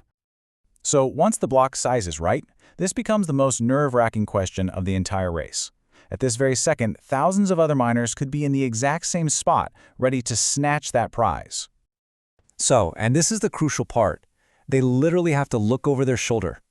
They check the network to make sure no other miner has already sealed a block with the same transactions. It's a last-second peek to see if anyone has beaten them to the punch. The coast is clear. The block is ready. This is it. The final sprint. The photo finish that decides who wins and who loses. With no competitors in sight, our miner goes for the win. They unleash an immense amount of computing power to solve that complex puzzle, which seals the block. And once it's solved, they broadcast it to the entire network, basically shouting, "I got it! I'm the winner!" And right at this moment, there are only two possible outcomes. If their solution is the very first one the network sees and verifies, they win. Simple as that. But if another miner's broadcast gets validated a split second earlier, their block gets rejected. It becomes an orphan, and all that hard work was for nothing. For the winner, the payoff is immediate. That 6.25 Bitcoin reward is all theirs. All that speed, that precision, and that raw processing power, it all paid off. And for every other miner, all the losers, well, they see that winning block get broadcasted, and they immediately abandon their own. All their work is just discarded. For them, there's only one thing to do. Get ready for the next race, which, by the way, has already started. Because this whole intense process, from starting a block to solving the puzzle to winning or losing, it's a continuous loop. It happens again and again and again, roughly every 10 minutes, 24 hours a day. And as soon as one race ends, the next one begins. This relentless global competition for a digital reward just never stops. Which, leaves us with one final crucial question. Why? What is the whole point of this high-stakes, resource-intensive race? What is all this computational effort actually securing? All right, today we're tackling a massive question about Bitcoin's future. And no, it's not about the price. We're going deeper into the economic engine that's designed to keep Bitcoin running forever, long after the very last Bitcoin has been mined. So as you know, the Bitcoin network is kept safe and secure by miners, and for their hard work, they get rewarded with brand new Bitcoin. But here's the catch. That reward is designed to slowly shrink and eventually disappear completely. So yeah, what happens then? I mean, this is the central mystery, isn't it? If the main paycheck for miners goes away, why would they bother sticking around to secure the network? On the surface, it sounds like a huge design flaw, but the solution was actually part of the plan from the very beginning. And the answer, my friends, lies in transaction fees. But to really understand their role in the future, we first have to bust a pretty common myth about how they even work in the first place. A transaction fee is pretty simple, really. It's kind of like a tip you include with your transaction. It's a little something extra to encourage a miner to grab your transaction and lock it into the next block. But how is that tip decided? Okay, this is the part that trips a lot of people up. Your fee has absolutely nothing to do with how much money you're sending.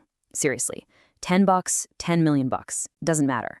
What matters is the size of your transaction in terms of data, how much space it takes up on a block. So you're not paying for value, you're paying for space. And just to put that into perspective, a typical Bitcoin transaction is tiny. We're talking somewhere between 150 and 500 bytes. So what you have are all these users all competing for a very limited amount of digital real estate. So now that we get how fees work, let's connect this back to that big question about Bitcoin's future. See, this whole system isn't some happy accident. It's a carefully planned economic transition. Right now, miners get paid from two pools of money: the block reward plus all the transaction fees. But over time, as that block reward keeps getting smaller and smaller, the plan is for transaction fees to take over completely, becoming the only source of income for miners. And a really cool side effect of this whole design, once all the Bitcoin are mined, the network will have zero inflation. This fee-based model is designed to give miners a reason to keep showing up for work, forever. It ensures there's always an economic incentive for them to process our transactions and to keep the history of the blockchain secure and unchangeable. Okay, but the big question is, will people actually pay these fees, especially if they get high? Well, the whole system hinges on the answer being yes. And that answer is rooted in something really simple: human nature. It all boils down to this one simple truth. The urgency, the importance of our transactions, it's not always the same. And neither is our willingness to pay to get them done. Just think about it. Let's say you're buying a $10 book online. You're probably going to pick the lowest possible fee, right? Who cares if it takes a little longer to confirm? But what if you're putting a down payment on a new Lambo? All of a sudden, your priorities are completely different. Exactly. For that massive, high-stakes purchase, you'd gladly pay a higher fee. You want to make absolutely sure it goes through fast and gets secured by the miners right away. You're not just paying for space anymore, you're paying for peace of mind. And this is so true in the real world. When you're sending a big or super important payment, paying a tiny fraction of that for speed and security is a no-brainer. Like this one user said, if they were sending 10,000 bucks, they'd happily pay $10, maybe even $100, just to know it's secure. There will always be a demand for that priority lane. So let's bring it all home. What's the big payoff here for Bitcoin's long-term health? Well, this whole shift to a fee-based security system, it's not a band-aid, it's the intended end game of its entire economic design. So ultimately, when you see a competitive, sometimes expensive, fee market on Bitcoin, it's not a sign that something's broken. It's actually proof that the economic design is working exactly as intended. It's a feature, not a bug. And a healthy fee market creates this amazing virtuous cycle. When fees provide a reliable income, it encourages more people to become miners and run nodes. And that, in turn, leads to more secure transactions and a more decentralized network, which makes the whole thing stronger for every single one of us. Which kind of leaves us with one final big thought. This incredible transition from block rewards to transaction fees reveals an economic system designed to sustain itself forever, with no one in charge. So is this elegant solution the ultimate proof of the genius behind Bitcoin's long-term vision? You see Bitcoin's price go wild, and it feels kind of random, right? Like it's some super complex mystery. But what if I told you the answer isn't buried in code, but in a super simple rule you definitely learned back in school? Well, today, we're going to cut through all that noise and get right to it. Let's dive in. I mean, that's the multi-billion-dollar question, right? You see all the crazy headlines, the ups and downs. So what's really behind it all? What's the thing that's actually making that price move? Is it just hype? Is it the tech? Or is it something way, way simpler? Yep, it's that simple. Supply and demand. I mean, think about it. This is the same rule that decides the price of pretty much everything, from your coffee to a bar of gold. And it's right at the heart of the Bitcoin story. But, and this is the really cool part, how this old school rule works with a brand new digital currency, well, that's what makes this whole thing so revolutionary. So let's kick things off with the supply side of things. All right, first up, the supply. And honestly, this is where Bitcoin completely rewrites the rules. See, unlike any currency we've ever seen before, its supply isn't just limited, it's mathematically, permanently, and predictably locked in. It's finite. And this is the number you need to remember: 21 million. That's it. That is the absolute, unchangeable, hard-coded maximum number of Bitcoins that will ever exist. This isn't some policy that can be changed, It's not a guideline from a company. It's baked right into the code, into the protocol itself. And nobody, not a government, not a bank, nobody can just fire up the printers and make more. Okay, but get this, it gets even more interesting. That 21 million, that's the theoretical maximum. The source we're digging into here estimates that the actual supply, the stuff that's really out there and usable, is way smaller. Just think about it. All those millions of bitcoins lost on old hard drives forever, or that massive stash of about 1 million coins held by Satoshi Nakamoto, Bitcoin's creator, that have literally never moved? So the real number we're talking about is probably closer to 17 million. That scarcity is even more real than you think. So, okay, the total supply is capped. We got that. But there's another really important layer to this whole scarcity thing. It's not just about the total number, it's also about the speed at which new bitcoins are created. And, well, it's designed to slow down automatically. Let's check out the super clever way it does this. This whole thing is called the halving, and it's a huge part of Bitcoin's economic DNA. So here's how it works. New Bitcoins are created as a reward for the miners who keep the network running. It's called a block reward. Simple enough. But here's the twist. Every 4 years, almost like clockwork, that reward gets sliced right in half. This means the flow of new supply gets squeezed, making new Bitcoins harder and harder to get. So see? It's not just that the supply is capped. The rate at which it grows is predictably shrinking over time.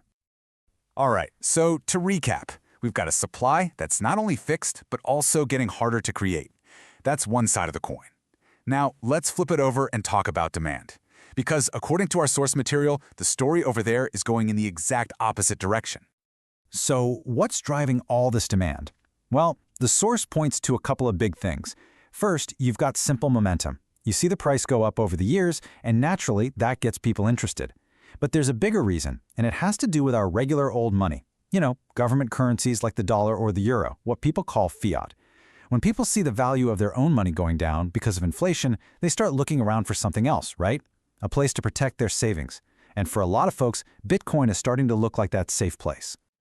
And right here, this is where it all clicks into place. This is the absolute core of the economic argument. You've got one side of the equation, a supply that is designed to shrink, predictably, and on the other side, you've got demand that just keeps on growing.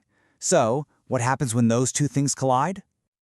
I mean, it's economics 101, right? When you have more and more people wanting something that's getting harder and harder to find, what do you think happens to the price? Let's actually see that contrast side by side. This really lays it all out. On one side, you've got Bitcoin, which is basically like a locked vault. We know exactly how much is in there and the door is closing. On the other side, you have traditional currencies, which are more like a printing press that can be turned on whenever. This single difference, this is the whole argument for its long-term value. One is built on scarcity. The other, well, it's built for abundance. Now, that logic is super powerful, for sure, but the source we're looking at is also really careful to pump the brakes a little. As this quote says, while the facts seem to point one way, you gotta remember that nothing is ever guaranteed. This isn't about predicting the future with a crystal ball, it's just a model built on that simple, powerful dance between supply and demand.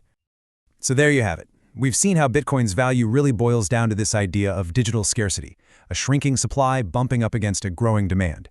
But that leaves us with one last big question to think about. If supply and demand is the engine driving this whole thing, what could jam it up? What could change the game? Things like massive new regulations, some crazy new technology, or even just a sudden shift in what people want. Any of those could rewrite the rules. And that's the real question to keep in your back pocket as this whole story keeps unfolding. All right, let's just jump right in. When I say Bitcoin, what's the first thing that pops into your head? For a lot of people, it's all those crazy headlines, crime, the dark web, all that stuff. But today, we're going to push all that noise aside. We're going to look at the real story, the one that data tells us about its incredible network growth. I mean, this is the elephant in the room, right? It's the first question, the biggest one people have. Is this whole technology basically just a playground for illegal activity? It's a perception that has really stuck around for years. So to really get a handle on where Bitcoin is now, we have to rewind a bit. We got to go back to the beginning, because its early days were, in fact, tangled up with illicit stuff, especially on the dark web. And that created this really powerful public image that's been hard to shake. Yeah, this was really the first time Bitcoin hit the mainstream news in a big way. The media, of course, loved the drama, and that link Bitcoin and illegal online markets, it just created this negative story that really, really stuck. Okay, but does that story actually hold up when we zoom out and look at the whole world of illicit finance? It's always easy to point fingers at the new, kind of scary technology, but we need some perspective here. And here it is. This is the crucial bit of context. The source makes it clear when you look at the stats. Traditional currencies, we're talking government-issued money like the good old US dollar, are still by far the #1 choice for illegal payments. That really changes how you see Bitcoin's role in all of this. Which brings us to the next huge myth. This idea that Bitcoin is totally anonymous, like some perfect digital cloak for criminals. But the way the technology actually works, well, it's a lot more complicated than that. You know, the source brings up a really great common sense point. For a lot of your basic street-level crime, why would you go through the hassle of using a complex digital currency when plain old cash is just easier and a lot more anonymous? And this really lays it all out, doesn't it? On one side, you've got Bitcoin, every single transaction. It's etched into a public ledger permanently. So it's kind of anonymous, but it's definitely traceable. Then you've got a simple $20 bill. The second that leaves your hand, poof, it's a ghost. And here's the kicker, the real irony. A lot of early criminals jumped on Bitcoin because they thought it was perfectly anonymous. Turns out they were wrong. This is such a brilliant way to frame it. Think about it. We use cars, the internet, cell phones every single day. All of them can be and are used for crime, but we don't turn around and blame the technology itself, do we? So if we don't define these things by their misuse, what's the real story with Bitcoin? Well, here's the thing. While all those headlines were focused on the old narrative, something massive was happening quietly in the background. A huge network effect was kicking in. And the story? It's all in the numbers. So one of the easiest ways to see this is to look at the physical world. Let's check out the growth of Bitcoin ATMs, BTMs. These are actual machines where you can go and buy or sell Bitcoin. Okay, so let's set a baseline. Back in January of 2018, there were around 2,000 of these machines in the entire world. Just remember that number, 2,000. It's a decent start, but still pretty niche. Now, let's fast forward less than 3 years to November 2020, and that number just explodes to almost 12,000. That is a wild surge in actual physical infrastructure that people can walk up to and use. And this chart just shows you how dramatic that was. Look at that. It's not just a nice steady line. It's a rocket ship. It's basically going vertical. That is what the network effect looks like in the real world. You're seeing a massive, massive boom in demand. And this wasn't just happening on street corners with physical machines. In the digital space, the growth of online cryptocurrency markets was, if you can believe it, even crazier. So in 2018, there were already a pretty good number of crypto exchanges online, about 7,800 of them. That's a lot of places where you could go and trade. But again, fast forward to November 2020, that number skyrocketed to over 32,000. Think about that. The number of platforms for people to get involved more than quadrupled in just a couple of years. This visual just says it all. I mean, look at that jump. The digital plumbing of this world was being built out at an absolutely phenomenal rate. This shows us this was so much bigger than some niche interest. A whole global marketplace was being built at lightning speed. So what do we have here? We've got this huge gap, right? There's the public perception shaped by all those old stories, and then there's the hard data that shows this unbelievable global growth. So what's the real takeaway? Here it is, the key point. While the headlines and the popular conversation were stuck in the past, focusing on a tiny, tiny fraction of how Bitcoin was being used, the reality was something else entirely. A massive global network of users, developers, and businesses was being built right under our noses. And that leaves us with this final, really powerful question to think about. A network just doesn't grow this fast because of a small group of bad actors. It grows like this because millions and millions of regular people are finding some kind of value in it. So you have to ask yourself, if that's the case, who is this network really for, and what's coming next? You know, when you look at Bitcoin's price chart, it often feels totally random, right? Like it has a mind of its own. But what if it doesn't? What if there are invisible hands, puppeteers pulling the strings? Well, today we're going to dive deep into that shadowy world of Bitcoin price manipulation. So who's really in control here? That is the multi-billion-dollar question, isn't it? And look, if you just say supply and demand, you're not even scratching the surface. The reality is, it's a game, a really complex game being played behind the scenes. And in this explainer, we're going to pull back the curtain and see who the players are and what kind of rules they're playing by. Okay, so the idea of market manipulation, it's nothing new, right? It's been around forever. But in the crypto world, man, it really burst onto the scene during that massive bull run back in 2017. All of a sudden, it became crystal clear that this wasn't just a playground for us regular investors anymore. The big fish, they had arrived. And you know who one of the biggest players on the block was back then? China. I mean, it's kind of wild to think about, but let's break down how a single government could literally send shockwaves through the entire global crypto market with just a few words. So you might be asking, why China? Why do they have so much power? Well, it all boils down to one simple thing: cheap electricity. Seriously, it made China the most profitable place on earth to mine Bitcoin. I'm talking estimates of somewhere between 70 and even 85% of all Bitcoin mining happening right there. That gives you some serious leverage over the entire network. And this is where you start to see a really clear pattern emerge. This wasn't just random news, okay? It was a calculated game. It was like clockwork. China would hint at a ban, price drops. Then they'd say, oh, just kidding, just a thought, price recovers. Then they'd hint at a ban again, and down goes the price again. And then boom, a firm no-ban announcement sends the price soaring. This whole cycle created this insane volatility that was just perfect for anyone looking to exploit the market. And the real-world impact? I mean, it was just staggering. Get this, in one instance, after China announced they would reopen Bitcoin exchanges, this is just a month after they shut them down, by the way, the price of one Bitcoin shot up from $6,000 to $7,800. That's a 30% jump. Think about that. 30% based on a single government announcement. Wow. But here's where the story gets really interesting. There's this ironic twist. China's big plan to control the Bitcoin market, it had a completely unintended consequence. And the crazy part is, it actually ended up making Bitcoin even stronger. See, by cracking down on mining and exchanges, China didn't kill Bitcoin. Not even close. Instead, they just forced all the miners to pack up and leave. They fled the country. So China's massive share of the global mining power, it dropped a lot as these operators set up shop in new places like Canada, Iceland, and Malta. So here's the key takeaway, right? The most important point. In their attempt to grab control of the Bitcoin network, the Chinese government, well, they accidentally made it stronger. It totally backfired. By forcing the whole operation to spread out all over the globe, they ended up making Bitcoin more decentralized. It's the very thing that makes Bitcoin, Bitcoin. All right, so that's a huge example of how a government can play games with the market. But there's another kind of manipulation, a much more subtle one. And this is something you probably see almost every single day if you watch financial news. Let's call it the prediction game. You know exactly what I'm talking about, right? You've seen the headlines. Some super respected money manager or a big shot hedge fund expert gets on TV and makes this incredibly bold, exciting prediction.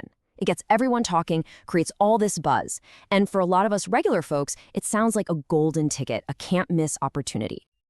But you know the old saying, right? If it sounds too good to be true, it probably is. You gotta ask yourself, what's the real game being played here? Is this person just generously sharing their expert analysis with the world, or is there something else going on? The playbook is actually surprisingly simple. Here's how it works. Step 1, the expert makes their big prediction. Step 2, this causes a rush of buying from the public, which, you guessed it, pumps the price up. Step 3, once the price is nice and high, the expert's fund quietly starts selling off its own holdings and raking in the profits. And then step 4, with all that artificial buying pressure gone, the price collapses, leaving all the people who just bought at the top holding the bag. And this is what's so sneaky and kind of genius about this whole play. Publicly, the expert can just throw their hands up and say, hey, I never told anyone to buy anything. I was just making a prediction, offering my opinion. See, they have perfect plausible deniability. But what was happening behind the scenes? The real goal was to create a buying frenzy so their fund could dump its bags at a much, much higher price. Okay, so what does this all mean for you, the individual investor? The big takeaway here is learning to spot this setup for what it is. And what it is a bull trap. A bull trap is, well, it's exactly what it sounds like. It's a trap set for optimistic investors. We call them bulls in the market. It's basically a false signal, right? It's designed to trick people into thinking the price is about to go to the moon, so they all pile in and buy, right before the floor drops out and the price collapses. So the big question is, how do you avoid falling for this? First off, be super skeptical of those huge long-term price predictions. Seriously, most pro traders will tell you it's pretty much impossible to know where the price will be a year from now. Second, and this is crucial, always consider the source. Ask yourself, is this person on TV to inform me or to influence me? Do they have skin in the game? And finally, just remember their little get-out-of-jail-free card. Hey, I was just predicting the price, just offering an opinion. Ultimately, it all boils down to one simple but really powerful question. The next time you see one of those flashy headlines with some wild price prediction, before you even think about opening your trading app, just stop for a second and ask yourself this: who profits? If thousands of people buy because of this prediction, who really stands to gain the most? Answering that question, well, it might just save you from walking straight into a trap. All right, so let's talk about Bitcoin. If you've ever glanced at the price and had that sinking feeling, the one that says, wow, I completely missed the boat on this, trust me, you are not alone. It's a super common feeling. Today, we're going to dive into that feeling and figure out the real answer to the big question: when is the best time to buy? Because the answer, it's probably not what you think. Ah, yes, this old chestnut. It's too late. It's way too expensive now. You've heard it. I've heard it. We've all heard it. And look, it's a totally natural reaction when you see something go up in value so much, so fast. But is that really the whole story? To really get some perspective on this, let's walk through a little story from our source material. It's the perfect way to understand that feeling of being on the sidelines, just watching the price go up and up and up, thinking your chance is gone forever. So, picture this. The first time the author of our source material even hears about Bitcoin, this is the price, $300. And the immediate reaction was just disbelief. Wait, how can this digital thing be worth that much money? It didn't make any sense. So like a lot of people would, they just dismissed it, didn't even bother to look into it. Okay, now fast forward a couple of years. Suddenly, Bitcoin is all over the news. Remember that massive WannaCry cyber attack? It was huge, crippled computers all over the world. And the hackers, they wanted to be paid in only one thing: Bitcoin. So, our author checks the price again, and bam, $1,700. The reaction this time? Even more disbelief. I mean, if $300 seemed crazy, $1,700 felt like it was on a completely different planet. Totally out of reach. Now here's the key part. They still didn't buy. Instead, they hit the books. They started reading everything, watching courses, diving deep into forums. They basically went down the rabbit hole. And by the time they actually felt comfortable enough to invest, the price was at $2,400. So what's the lesson here? They bought not when the price was low, but when their understanding was high. Now, I know what you might be thinking. What about all those stories? The people who bought Bitcoin for pennies and are now millionaires. We look back and think they were geniuses who had it all figured out. But the truth is, being early wasn't about being a genius. It was about taking a massive, massive gamble. And to really get why it was such a gamble, you've got to see the difference. Back in the day, Bitcoin was, well, it was a mess. The network was unstable, there were major bugs, huge problems with scaling, there were no user-friendly wallets, pretty much nobody accepted it. Investing back then wasn't a sure thing. It was a wild bet that the whole experiment wouldn't just, collapse. And that brings us to maybe the most famous story in all of Bitcoin history. It's a story that perfectly captures the mindset of those early days. Yep, we're talking about the world's most expensive pizza. The date is May 22nd, 2010. A programmer named Laszlo Hanyecz goes on a forum and makes a pretty strange offer. He says he wants to buy 2 pizzas, and he's willing to pay for them with this newfangled internet money he's been messing around with on his computer. And there it is, the actual transaction on the blockchain. Somebody took him up on his offer, and Laszlo sent them 10,000 Bitcoins. This right here was the very first time Bitcoin was used to buy a real-world good. This was history being made. 10,000 Bitcoin for 2 pizzas? Hearing that today just sounds absolutely insane, right? It just makes you wonder, what was the real value of that meal? Well, the answer to that question is probably the single best lesson you can get on how the value of something can change in ways you can't even begin to imagine. Just look at this. On the left, you see the original transaction for 10,000 BTC. And on the right, that's what those exact same coins were worth just 10 years later, in November of 2020. The change is, well, it's just astronomical. $159,420,500 for 2 pizzas. Just let that number wash over you for a second. It's just wild. But, and this is the most important part, you have to understand the context. At that exact moment, those 10,000 coins were worth about $41. The person who delivered the pizza later sold them for maybe $400 and probably thought they made a killing. And Laszlo, the guy who bought the pizzas, he thought he got a great deal because nobody saw these things as a real investment. They were basically worthless internet tokens. So after all that, the personal journey, the $100 million pizza, what does it tell us about the right time to buy? Well, it tells us that maybe we should stop trying to perfectly time the market. There's a saying you hear all the time in this space, and it starts like this. And yeah, no kidding. With hindsight, buying yesterday is always the best move. It's easy to look back and wish you'd acted sooner. But this is the real wisdom. The best time to buy has nothing to do with the date on a calendar or a price on a chart. The right time is the moment you've done your own homework, you get the technology, you understand the risks, and you feel comfortable. It's about readiness, not timing. And that really brings us to our final critical takeaway. Let's be really clear, this is not a get-rich-quick scheme. It's not a lottery ticket. The whole value proposition we're talking about here is based on the idea of long-term appreciation. It's a marathon, not a sprint. So, if the goal isn't just to time the market and get rich by next Tuesday, it leaves us with a much bigger, much more interesting question, doesn't it? What is the fundamental value here? What is the long-term promise that keeps people so invested in this idea?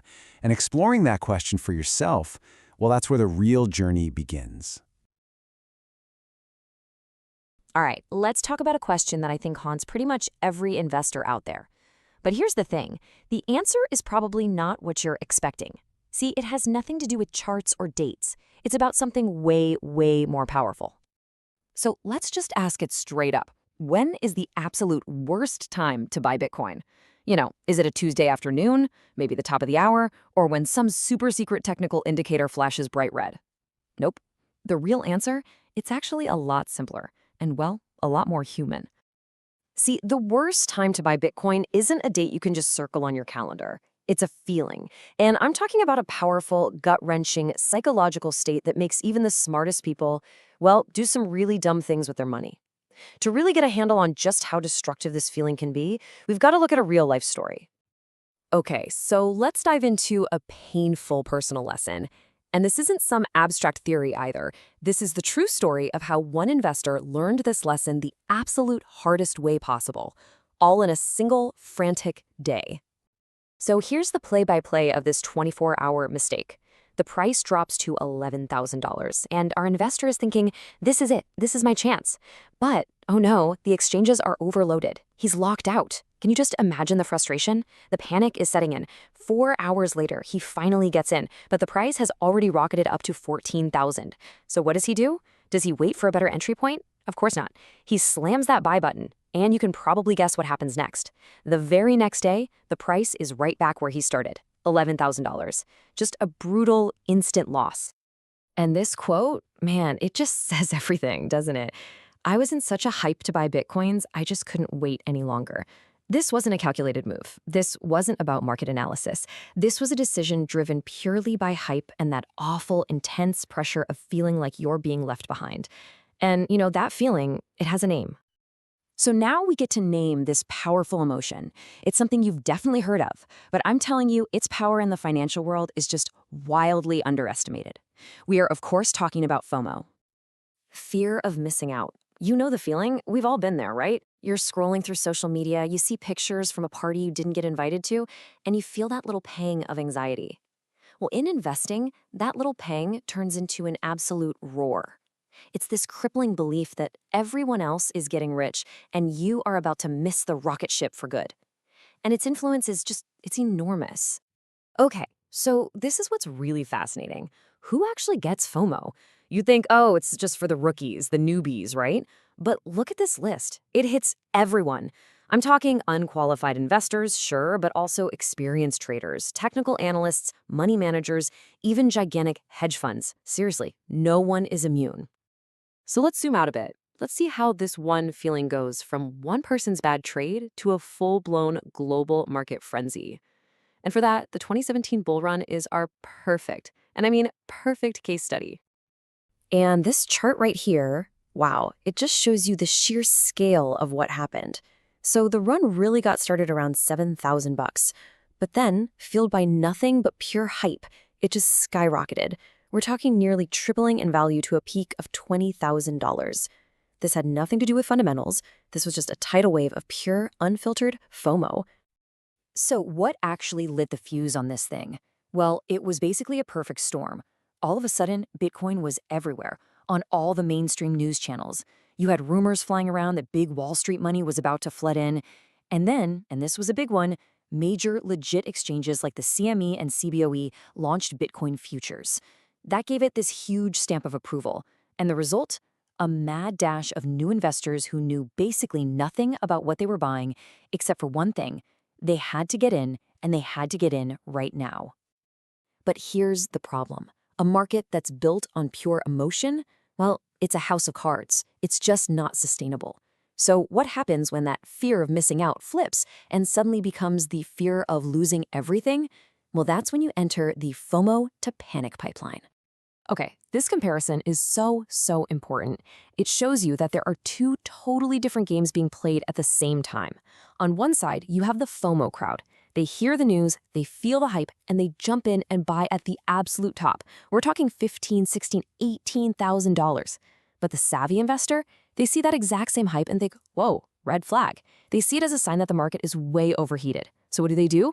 They sell, they take their profits. And then, when the price inevitably tanks, the FOMO crowd totally panics and sells for a huge loss, while the patient investor, they just sit back and wait for the dust to settle. In the aftermath, it was severe. This wasn't just some quick little dip. The crash kicked off a brutal bear market that lasted for over 2 years. Prices were just grinding sideways, stuck between $6,000 and $8,000. Think about that. All those people who bought at the top because of FOMO, they were sitting on huge losses for a very, very long time. This quote just nails the psychological trap that people fall into. Just think about this for a second. The same person who was kicking themselves for not buying at $10,000 now sees the price drop back to $9,000. But do they see a bargain? No way. Their emotions have totally flipped.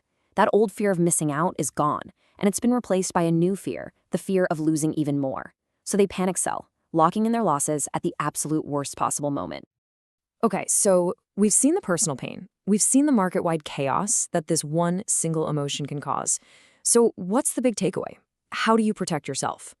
Well, it actually comes down to one simple but incredibly powerful rule. This is it. This is the rule. If you feel FOMO, don't buy. It's that simple. If you feel that frantic, antsy, I gotta get in right now or I'm gonna miss it feeling, just step away. Walk away from the computer. Because that feeling isn't an investment signal. It's an alarm bell, and it's screaming at you that you're about to do something irrational. Because look, giving in to FOMO isn't just a small mistake. It's absolutely devastating. It costs you financially, for sure. It pretty much guarantees you're going to buy high and sell low. But the emotional cost might be even worse. You're left with all that stress, that anxiety, and that horrible, haunting regret of knowing you made a bad decision based on pure fear. So the next time you see something just going absolutely parabolic and you feel that pull, that powerful urge to jump in, just stop for 1 second and ask yourself this one simple question. Think of it as your shield. Are you really looking at a historic, once-in-a-lifetime opportunity, or is that just your FOMO talking? Answering that honestly could save you a fortune. So, is all the noise around Bitcoin feeling a little overwhelming? If you're thinking about buying in for the very first time, you are in exactly the right place. We're going to cut through all that hype and break down a really simple strategic playbook to help you invest with confidence. Let's dive in. Does this feel a little familiar?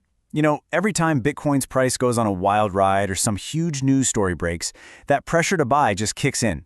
It's that classic feeling of FOMO, the fear of missing out, and it's a really powerful emotion that can push us into making some pretty hasty decisions. And that brings us to what might be the single most important piece of advice in this whole explainer. You've got to resist that FOMO impulse. This entire playbook we're about to build is based on this one idea: acting with a plan, not just reacting to the headlines. Okay, so that leads us to our very first principle. This is a choice you need to make before you even think about buying a single dollar's worth. Are you going to learn or are you going to outsource? And wow, this slide just lays out the two paths so clearly, doesn't it? Over on the left, you've got the FOMO path. You buy on an impulse, and then you spend all your time worrying about every little market movement. But on the right, that's the strategic path. You take the time to actually understand what you're buying first. And you know what? That understanding is what turns worry into confidence.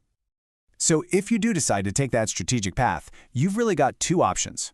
Option 1, you can roll up your sleeves and really take the time to educate yourself about Bitcoin. Or option 2, you can outsource that expertise to a professional. And this is a really key point. If you just don't have the time or maybe even the interest to go deep on this stuff, finding a trusted professional is a perfectly valid and frankly smart strategy. The goal isn't that you have to become the expert. All right, let's move on to our second principle, which builds right on top of that foundation of knowledge. This one is all about financial self-awareness. It's simple. Know your limit. You've probably heard this one before, right? It's one of the oldest rules in investing, and for a very good reason. It just means you should only invest money you are truly 100% prepared to lose. This one rule is your absolute best defense against making emotional decisions when the market gets choppy. So what does that actually look like in real numbers? Well, a common rule of thumb you'll hear from financial advisors is to think about putting maybe 5 to 10% of your total investment portfolio into higher risk assets like this one. But honestly, this slide gets to the real heart of the definition. It's not really about a rigid percentage. It's about your personal reality. An affordable loss is whatever amount of money could literally vanish tomorrow, and it wouldn't fundamentally change your life, or, and this is the big one, cause you to lose sleep at night. And that's really the bottom line. Guidelines like that 5 to 10% rule, they're helpful starting points for sure, but this number is deeply personal. At the end of the day, you are the only one who can decide what your own comfort level is. Okay, so you've made your decision. You know how much you're comfortable investing, so now what? Well, it's time for our third principle, which is a super practical strategy for the actual buying process. It's called average your price. This strategy is sometimes called dollar cost averaging, and it's beautifully simple. First, you decide on that total investment amount based on the affordable loss limit we just talked about. Then, instead of putting it all in at once, you break it up into smaller, equal chunks. Finally, you just buy those chunks at regular intervals, like clockwork, maybe every week or every month. Let's make this real with a quick example. Let's say your total investment is $400. Now, if you buy it all at once when the price is $10,000, well, your average cost is $10,000. Simple. But watch this. What if you split it? You put in $200 at 10 grand. Then the price drops to $6,000, and you put in your other $200. Just like that, your average purchase price for all the Bitcoin you own is now only $8,000. You've successfully lowered your entry point without having to guess the market. So why do this? What's the point? The whole idea is to smooth out those wild market swings. I mean, Bitcoin's price can jump or drop 10 or even 20% in a single day. This strategy helps protect you from that awful feeling of going all in right before one of those big drops. All right, let's pull all of this together now. How do these three principles actually combine to create your own personal playbook for tackling a Bitcoin investment? And here it is, your whole playbook, right here in 3 simple steps. Number 1, commit. Either commit to learning yourself or to finding a trusted expert.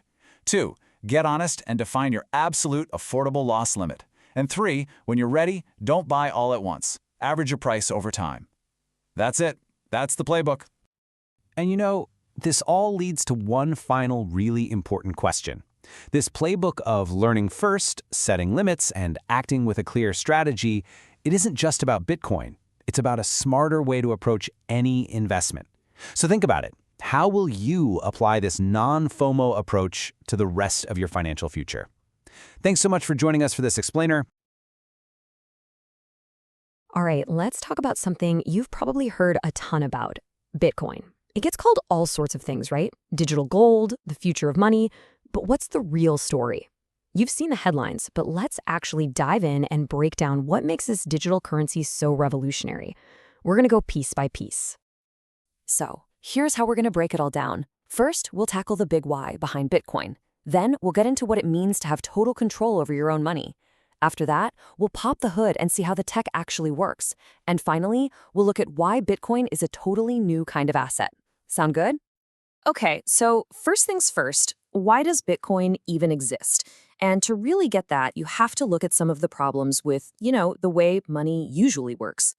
I mean, think about it. Anytime you want to pay a friend, get your paycheck, or buy something online, you've got to go through a bank or some other company, right? It's just the way things are. But that system has its own rules, its own fees, and its own limits. And this is the huge question that Bitcoin throws out there. What if you didn't need that middleman? What if you could just send value directly from you to anyone else on the planet? That one question is the key to understanding the whole idea. And that's where things get really interesting. This idea of direct control brings us right to our next section. Your money, your rules. This is all about what it feels like to actually be in the driver's seat of your own finances. Okay, so check out this comparison. It really lays it all out.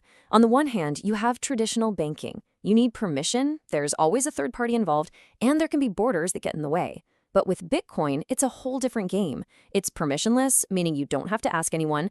It's peer-to-peer, just you and the other person, and it's truly global. So what does that actually mean for you? Well, for starters, you don't need a bank account. You can send money to literally anyone, anywhere in the world, 24/7. And maybe the biggest thing, there's no central power that can freeze your funds or tell you what you can and can't do with your own money. All you need is an internet connection. Okay, that all sounds amazing, right? But how? How can all this work without someone in charge, without a bank to verify everything? That question leads us to the engine room, our third section, the trust machine. Let's see how this thing actually works. The magic behind Bitcoin is a technology called the blockchain. Now, the simplest way to think about it is like a giant public notebook. But instead of being in one place, this notebook is copied and shared across thousands of computers all over the world. This makes it incredibly hard to cheat and super, super trustworthy. And that's exactly why it's earned this awesome nickname, the trust machine. The whole system is built to create trust with math and transparency, not by relying on a big institution. It's a fundamental shift. So how does it build that trust? Well, a couple of key things. First, because there's no central server, there's no single weak spot for someone to attack or for something to fail. That makes the network incredibly tough. And get this, the system doesn't need a human administrator to sign off on things. It's all handled by the network itself, which removes a whole layer of potential control or error. Okay, so we've got the tech down, but what makes Bitcoin valuable? Why do people see it as a new kind of asset?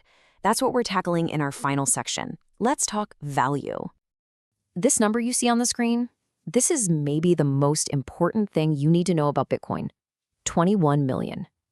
That's it. That's the total number of Bitcoins that will ever be created, period. It's a hard-coded absolute limit. And this chart really drives that point home. On the one hand, you have Bitcoin's supply, which is fixed. It has a hard cap. On the other, you have traditional or fiat currencies, which can essentially be printed without any limit. This scarcity is a huge reason why people call Bitcoin digital gold. It's designed to be immune to the inflation that can happen when more money just gets printed. Of course, we have to address the elephant in the room, the price. Bitcoin is famous for its volatility. The price can swing up and down pretty wildly. So how do people even approach that? Well, one very common strategy is something called dollar cost averaging. The idea is simple. Instead of trying to time the market and putting all your money in at once, you buy a little bit on a regular schedule. So say you buy some when the price is $10,000, and then you buy the same amount later when it's $6,000. Your average cost isn't 10, it's now 8,000. It's a way to smooth out those bumps over the long run. So when you put it all together, what do you get? You've got an asset with a totally fixed supply. You've got growing demand from people all over the world. You're seeing more and more adoption and legal clarity, and all that combines to create a brand new way for people to think about investing and protecting their wealth. From a peer-to-peer payment system to a new kind of global asset, Bitcoin is challenging a lot of old ideas. And really, it leaves us all with one massive question to chew on. Are we looking at the beginning of the future of finance? Thanks for diving into this with me. Bitcoin is dead. Long live Bitcoin. Sounds a little weird, right? You've seen the headlines, I'm sure of it. Bitcoin is dead. It pops up so often it's basically a running joke at this point. But what if all those obituaries are missing the real story? What if the fact that Bitcoin is constantly dying is actually the secret to its incredible life?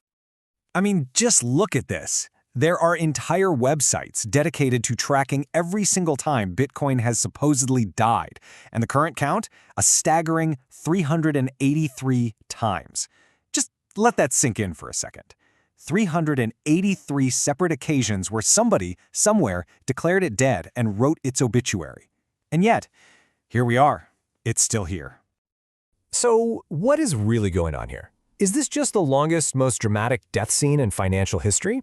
Or is something else happening entirely? Yeah, let's dig in and figure this out. Okay, so before we can really get into the whole death thing, we have to take a step back. We need to understand the promise of Bitcoin. Like, why does anyone even care about it in the first place? What makes it so powerful that its death is even a headline? Well, it all starts with this simple but honestly pretty revolutionary idea. You don't need a bank. What if you, or anyone with an internet connection, could send money to anyone else on the planet, almost instantly, without having to ask for permission from anyone? That's really the core of it. And that leads us to the next really powerful idea, which is decentralization. See, because there's no central company, no big bank, no government in charge, it means no single person or group can just freeze your account or block a transaction.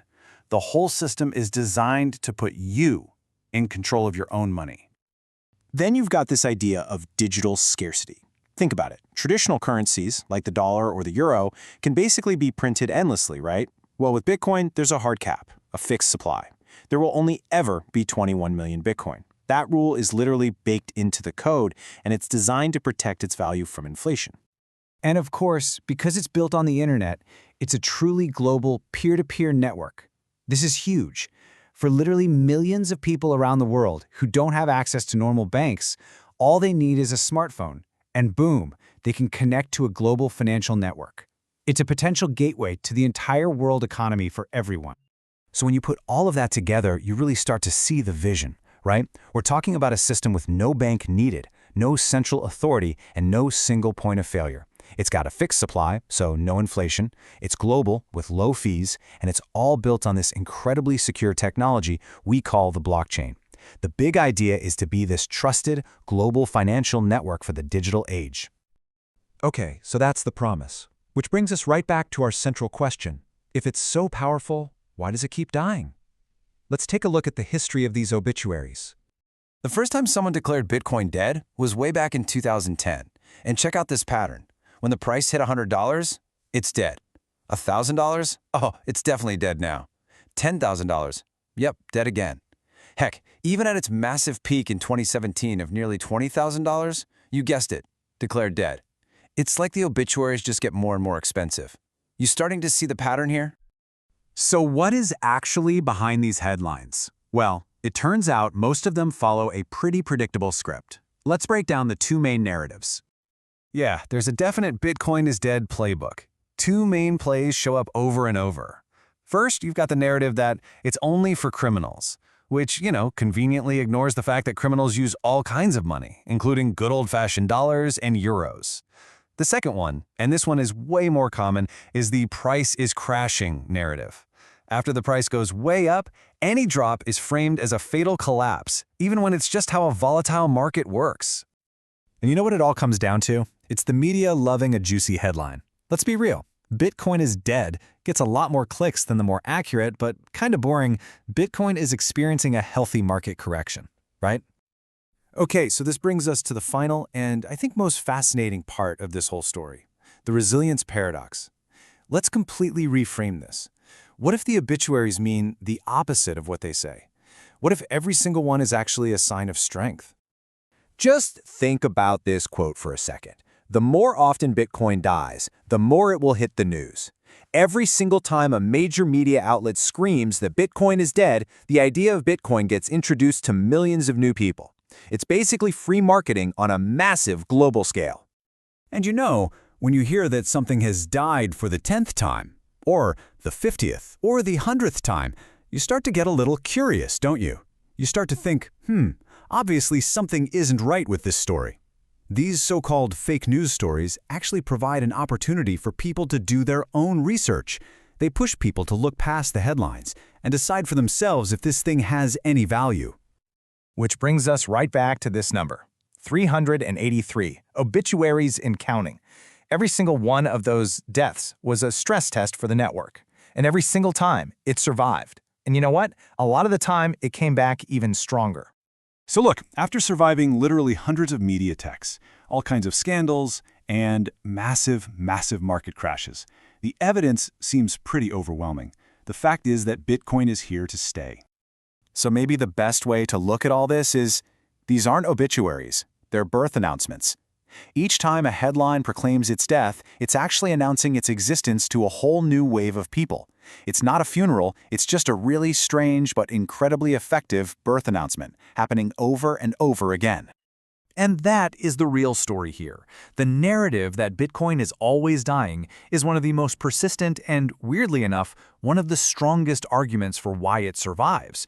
So the next time you read that Bitcoin is dead, what are you going to think? All right, let's get right into it. Today we're tackling a question I bet you've heard or maybe even asked yourself a dozen times. Is Bitcoin a scam? It's a huge question, right? But the source material for this explainer has a pretty surprising take. So let's break it all down. And get this, the source we're pulling from is a chapter literally called Bitcoin is a Scam. I mean, talk about starting with a bang. It makes you wonder, is this some kind of confession or is there a twist coming? Let's find out. First things first, the source totally gets it. It acknowledges that, yeah, for years you've probably heard people screaming from the rooftops that Bitcoin is a giant scam. If you've ever been a little suspicious, you're definitely not the only one. There's a ton of noise out there, and to be honest, some of it is for good reason. And this is why people are so cautious. Our source is really clear here. Scams involving Bitcoin are absolutely real. You've seen them, right? The ones promising guaranteed profits? Or that old classic, send me 1 Bitcoin and I'll send you 2 back. Yeah, those are massive red flags, and they are everywhere. But here's where our source throws a bit of a curveball. It argues that if you're really looking for the Wild West of crypto scams, Bitcoin itself isn't where the main action is. There are other corners of the crypto world that are way riskier. Brace yourself for this number. The source claims that a jaw-dropping 95% of certain other crypto assets are just straight-up scams. Just let that sink in for a second. 95%. It's an insane number, and it really shows why you can't just lump everything together under the word crypto. So what's in that 95%? Well, the text points a giant finger at initial coin offerings, or ICOs, a whole bunch of so-called altcoins, and the thousands of Bitcoin clones out there. The claim is that most of these are designed with one goal in mind, to separate people from their money. Okay, so this brings us to the absolute heart of the argument. The source is adamant that we have to draw a really clear line in the sand, a line between the person using a tool to scam someone and the tool itself. This quote from the source says it all, really. If a con artist uses Bitcoin to steal from you, then they are the scammer. The fraud is in the person's actions, not the technology they used. It's kind of like blaming email for a phishing attack. It's just the tool, not the crime itself. Let's just put it side by side to make it super clear. On one side, you've got the scammer. That's a person, right, with bad intentions. And on the other, you have the Bitcoin protocol, which is just an open source tool. It's code, it's neutral. The source says that mixing these two up is where all the confusion starts.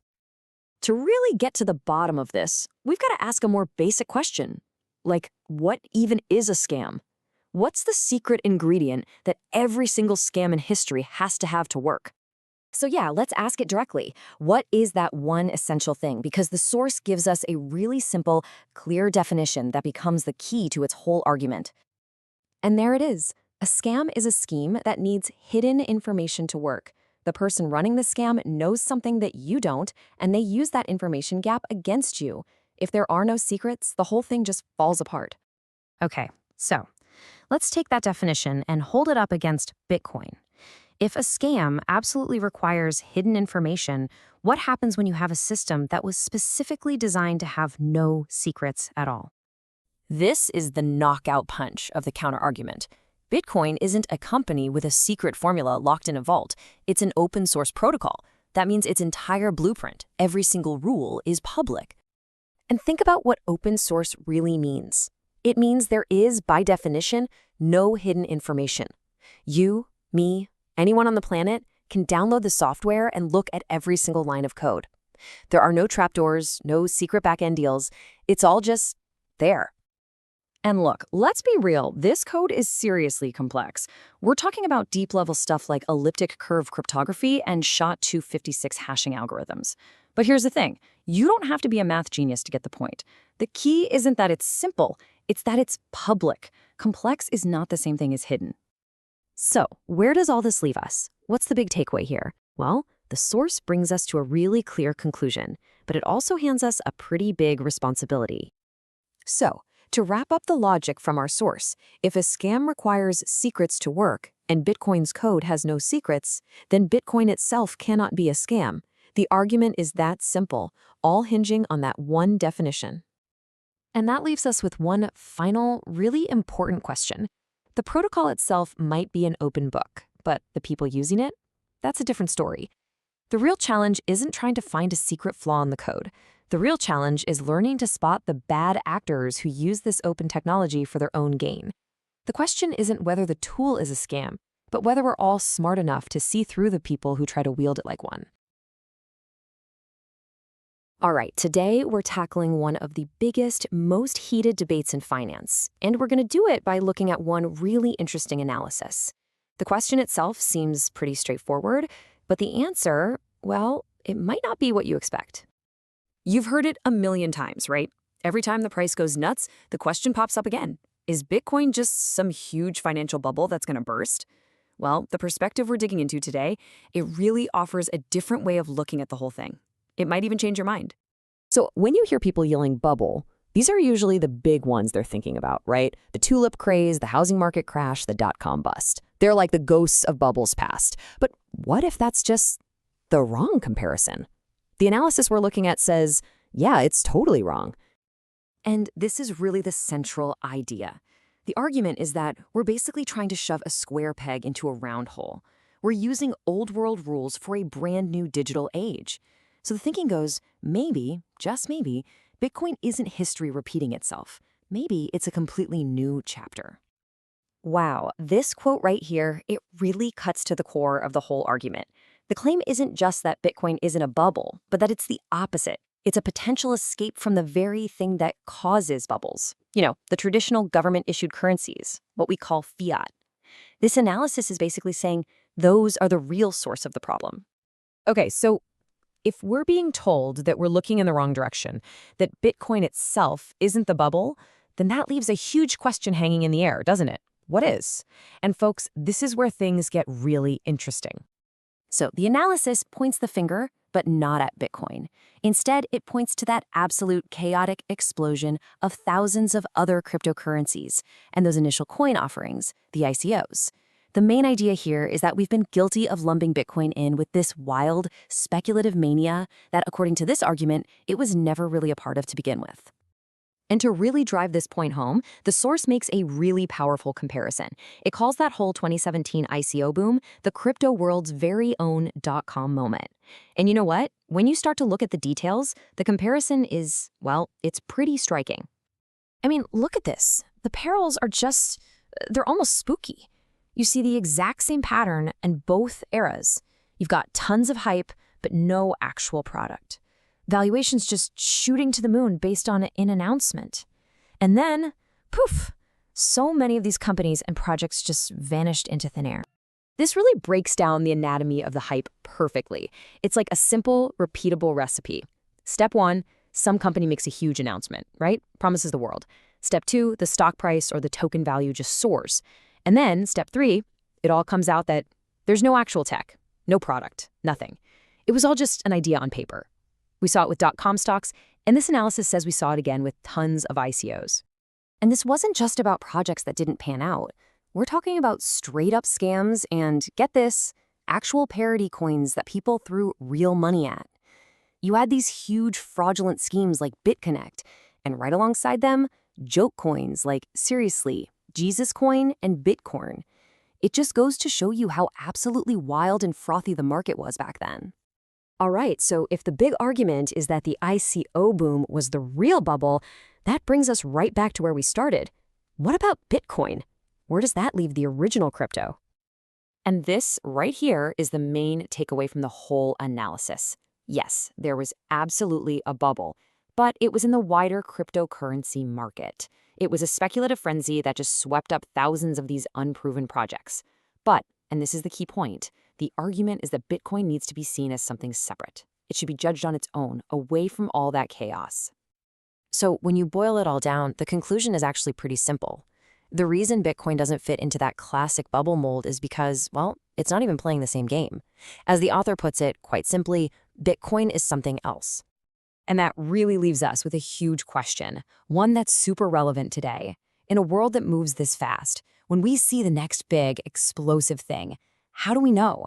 How do we spot the difference between just a temporary, hype-fueled bubble and a real game-changing breakthrough? That's definitely something to think about. Thanks for tuning in. All right, let's jump right into a question that I'm sure you've heard bouncing around the investing world. Is Bitcoin a stock? It sounds simple, right? But honestly, it's a huge point of confusion, and figuring it out is actually pretty important. So, let's just put it right out there. Is Bitcoin a stock? I mean, you can see why people get tripped up. You trade both on exchanges, their prices go on these wild rides, and hey, people are investing in both, hoping to make some money. So it makes total sense why they'd get lumped into the same category. But they're not the same. They're fundamentally different things. And today, we're going to cut through all that noise and settle this debate for good. By the end of this, you'll have a crystal clear idea of what makes them totally separate assets. To really get to the bottom of this, we've got to start with the basics. We have to define our terms. So let's start with the big one. What exactly is a stock? A stock is, when you break it down, pretty simple. It's an equity position in a company. So, when you buy a share of, say, Apple or Amazon, you're not just buying some number that floats around on a screen. No, you are buying a tiny, tiny piece of the actual company. And that's the absolute key takeaway here. When you own a stock, you own a percentage of a business. You own a piece of its assets, its profits, its potential down the road. You become a part owner in a very real way. Okay, so we've got a handle on what a stock is. Now, let's put it right next to Bitcoin. This is where the differences really start to jump out at you. So check out this comparison. It really lays it all out. A stock, that's your equity in a company. But Bitcoin, that's a standalone digital asset. With a stock, you own a piece of a business, right? With Bitcoin, you just own the Bitcoin. And here, this is a massive one. A company can always decide to issue more stock. But Bitcoin supply, it's mathematically locked. There will only ever be 21 million of them. That's it. So you might be thinking, okay, if they're that different, why is everyone so confused? It's a fair question. Let's dig into where this whole mix-up comes from. So, yeah, why do people constantly mix them up? Well, it really just comes down to how we see them and interact with them in today's financial world.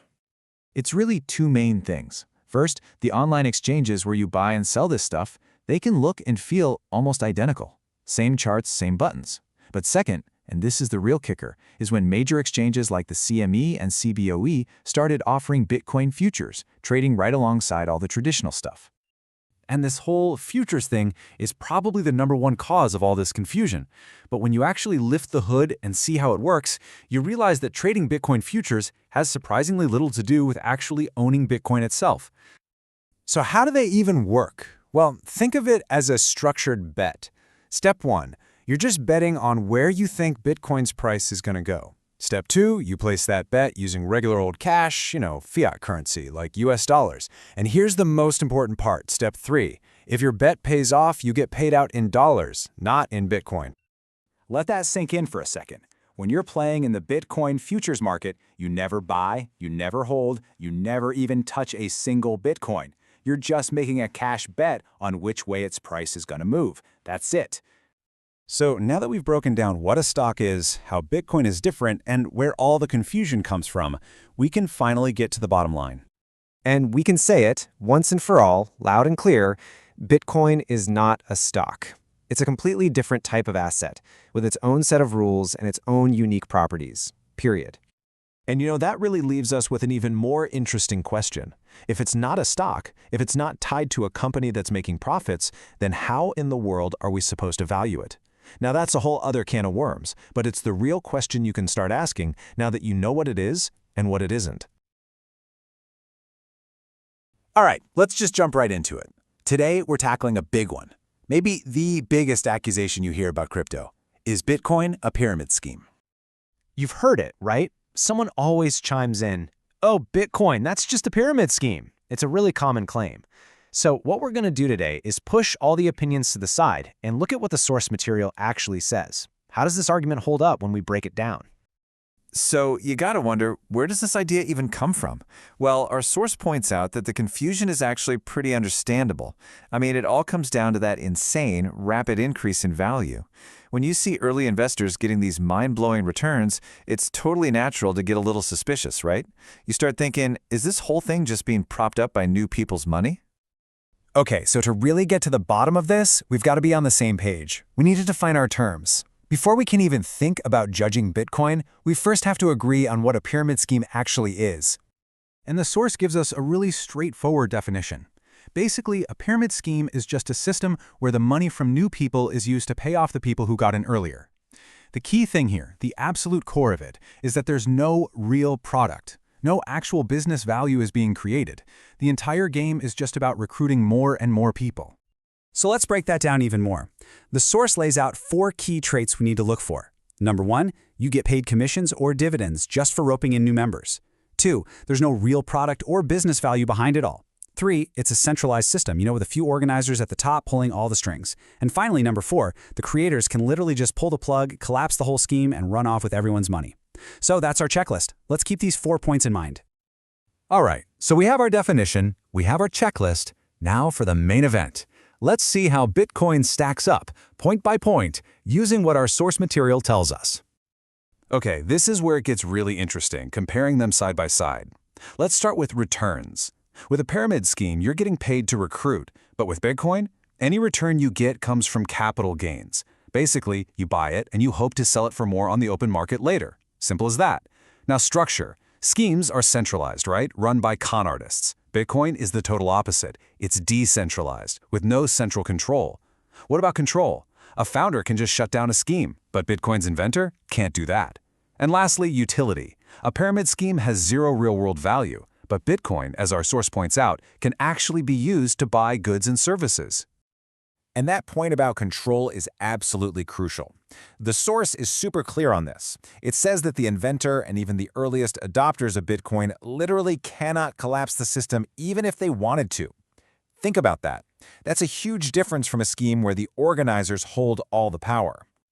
And just to really drive that home, the source points out that Bitcoin isn't some fixed thing controlled by one person. Nope, it's an open source project. In fact, something like 80% of the original code has been completely rewritten and modified over the years by hundreds of different developers all over the world. It's like a living, breathing system, not some private trap waiting to be sprung. Okay, so this begs a really obvious question, doesn't it? If the money isn't just coming from new people piling in, then where does Bitcoin's value actually come from? What's driving the price? Well, according to our source, it all starts with a single number. 21 million. That's it. That is the absolute maximum number of Bitcoins that will ever exist. It's a hard limit baked right into the code. And that scarcity, that's the bedrock of its value. The logic here is pretty much Econ 101. It's a 2-step process, really. First, you have a supply that's strictly limited and is designed to get scarcer and scarcer over time. Then, step 2, as more and more people want to buy it, the demand for that very limited supply just goes up. And you know what happens when demand is higher than supply, right? The price tends to go up. Okay, so we've defined what a pyramid scheme is, we've compared it to how Bitcoin is built, and we've looked at where its value supposedly comes from. Let's pull all these threads together and see what the final verdict from our source is. So let's just recap the key distinctions one more time. 1. Bitcoin does not pay you dividends or commissions for bringing people in. 2. It has actual utility. You can buy stuff with it. 3. It doesn't have that classic top-down pyramid structure. And 4, maybe the most important point of all, it's decentralized. Nobody can just shut it down, not even its creator. So after laying all this out, the source comes to a very clear, very direct conclusion. It literally says, so once again, Bitcoin is not a pyramid scheme. Based on all the points we just walked through, the argument is that that label just doesn't fit. So there you have it. We've just unpacked one argument answering this huge question. But you know how it is. Answering one question usually just leads to more, right? If Bitcoin's value really is based on scarcity and demand, what does that mean for all the other digital assets out there? And maybe more importantly, how do we get better at telling the difference between a genuinely new technology and an actual scam? Definitely something to chew on. Thanks for tuning in. All right, let's dive in. You hear it all the time, right? Bitcoin is digital gold. It's the money of the internet. But what does that really mean under the hood? Well, today we're going to cut through all the noise. We're going back to the original blueprint to break down the core features that make Bitcoin tick as a totally new kind of money. So let's get right to it. So to really get a grip on Bitcoin, we have to pull back a bit and ask an even bigger question first. What does any money, whether it's a dollar bill or a seashell, actually need to do its job? This question, well, it pretty much sets the stage for everything else we're about to unpack. You know, when you boil it all down, money has to do two things really, really well. First, it's got to be robust, strong, reliable, you can count on it. And second, it has to be portable so you can actually move it around easily. As a system that's pure software, Bitcoin was built from the ground up to nail both of these. Okay, so let's start with our first big idea, control. What are the specific design choices in Bitcoin that are meant to put you, the user, in the driver's seat, giving you direct power over your own money without having to go through a bank or some other company?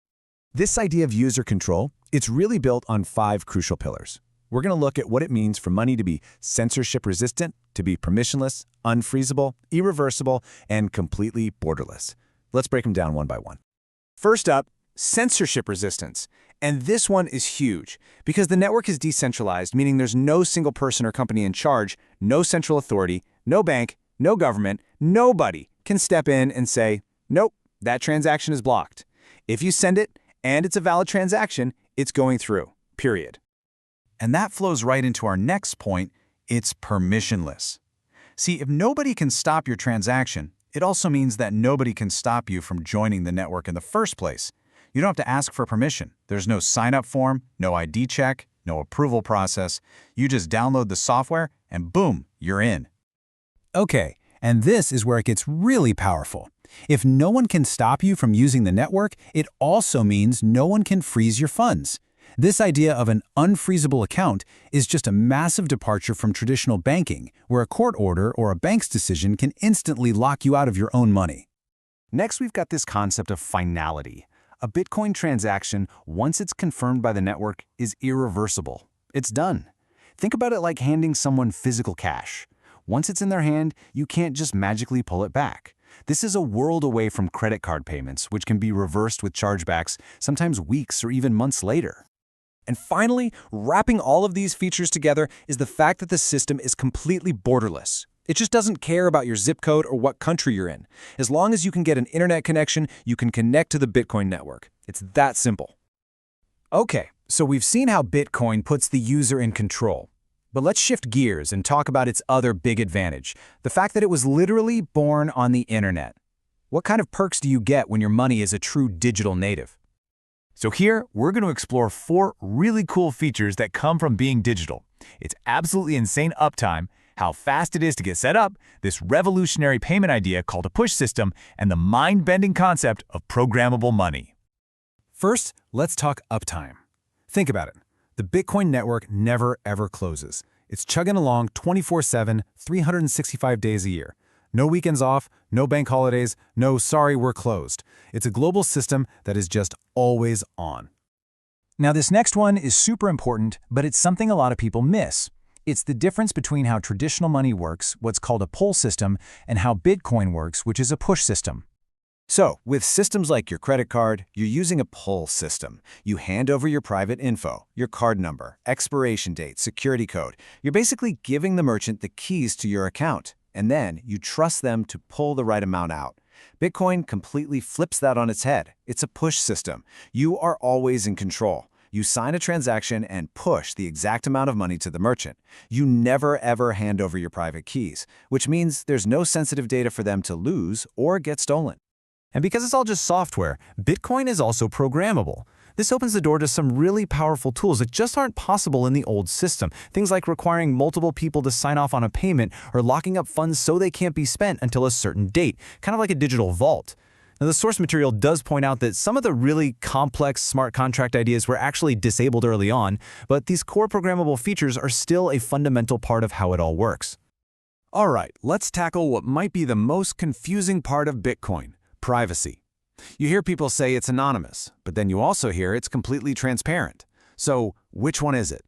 How can it possibly be both of those things at the same time? So, the big question: can you be truly anonymous on the Bitcoin network? Well, the answer is, it's complicated. A better word for it is probably pseudonymous. It means you're operating under a pseudonym, in this case, your Bitcoin address, not your actual real-world name.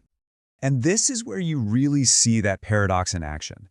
The system has these two sides that feel like they completely contradict each other. One side is incredibly private, and the other side is radically, totally public. Here's how that plays out. On the private side, you don't need to show an ID or give your name to create a Bitcoin address. It's not attached to your real-world identity at all. However, on the public side, every single transaction that ever happens is recorded forever on the public blockchain for anyone to see. So while your address isn't tied to your name by default, the moment you share that address with someone, they can look it up and see every transaction it has ever been a part of. It's kind of the best of both worlds, semi-anonymous but completely accountable.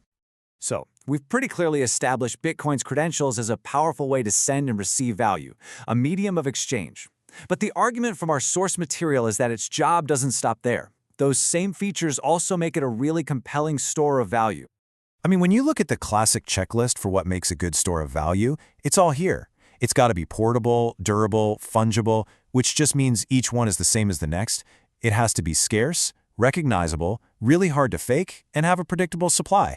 The whole point is that Bitcoin was designed to check every single one of these boxes, but for the digital age. And this quote from Boris Weiser in our source material just sums it all up perfectly. The idea that Bitcoin isn't just a medium of exchange, but that it can also become a store of value. The very design choices that make it good for spending are the exact same ones that make it good for saving. The two roles are totally connected. Which really leaves us with one last big idea to chew on. If you stop thinking of money as paper or metal and start thinking of it as a technology, a tool for moving value, then what we've just walked through is basically the blueprint for its next evolution. And that really makes you wonder, what comes next?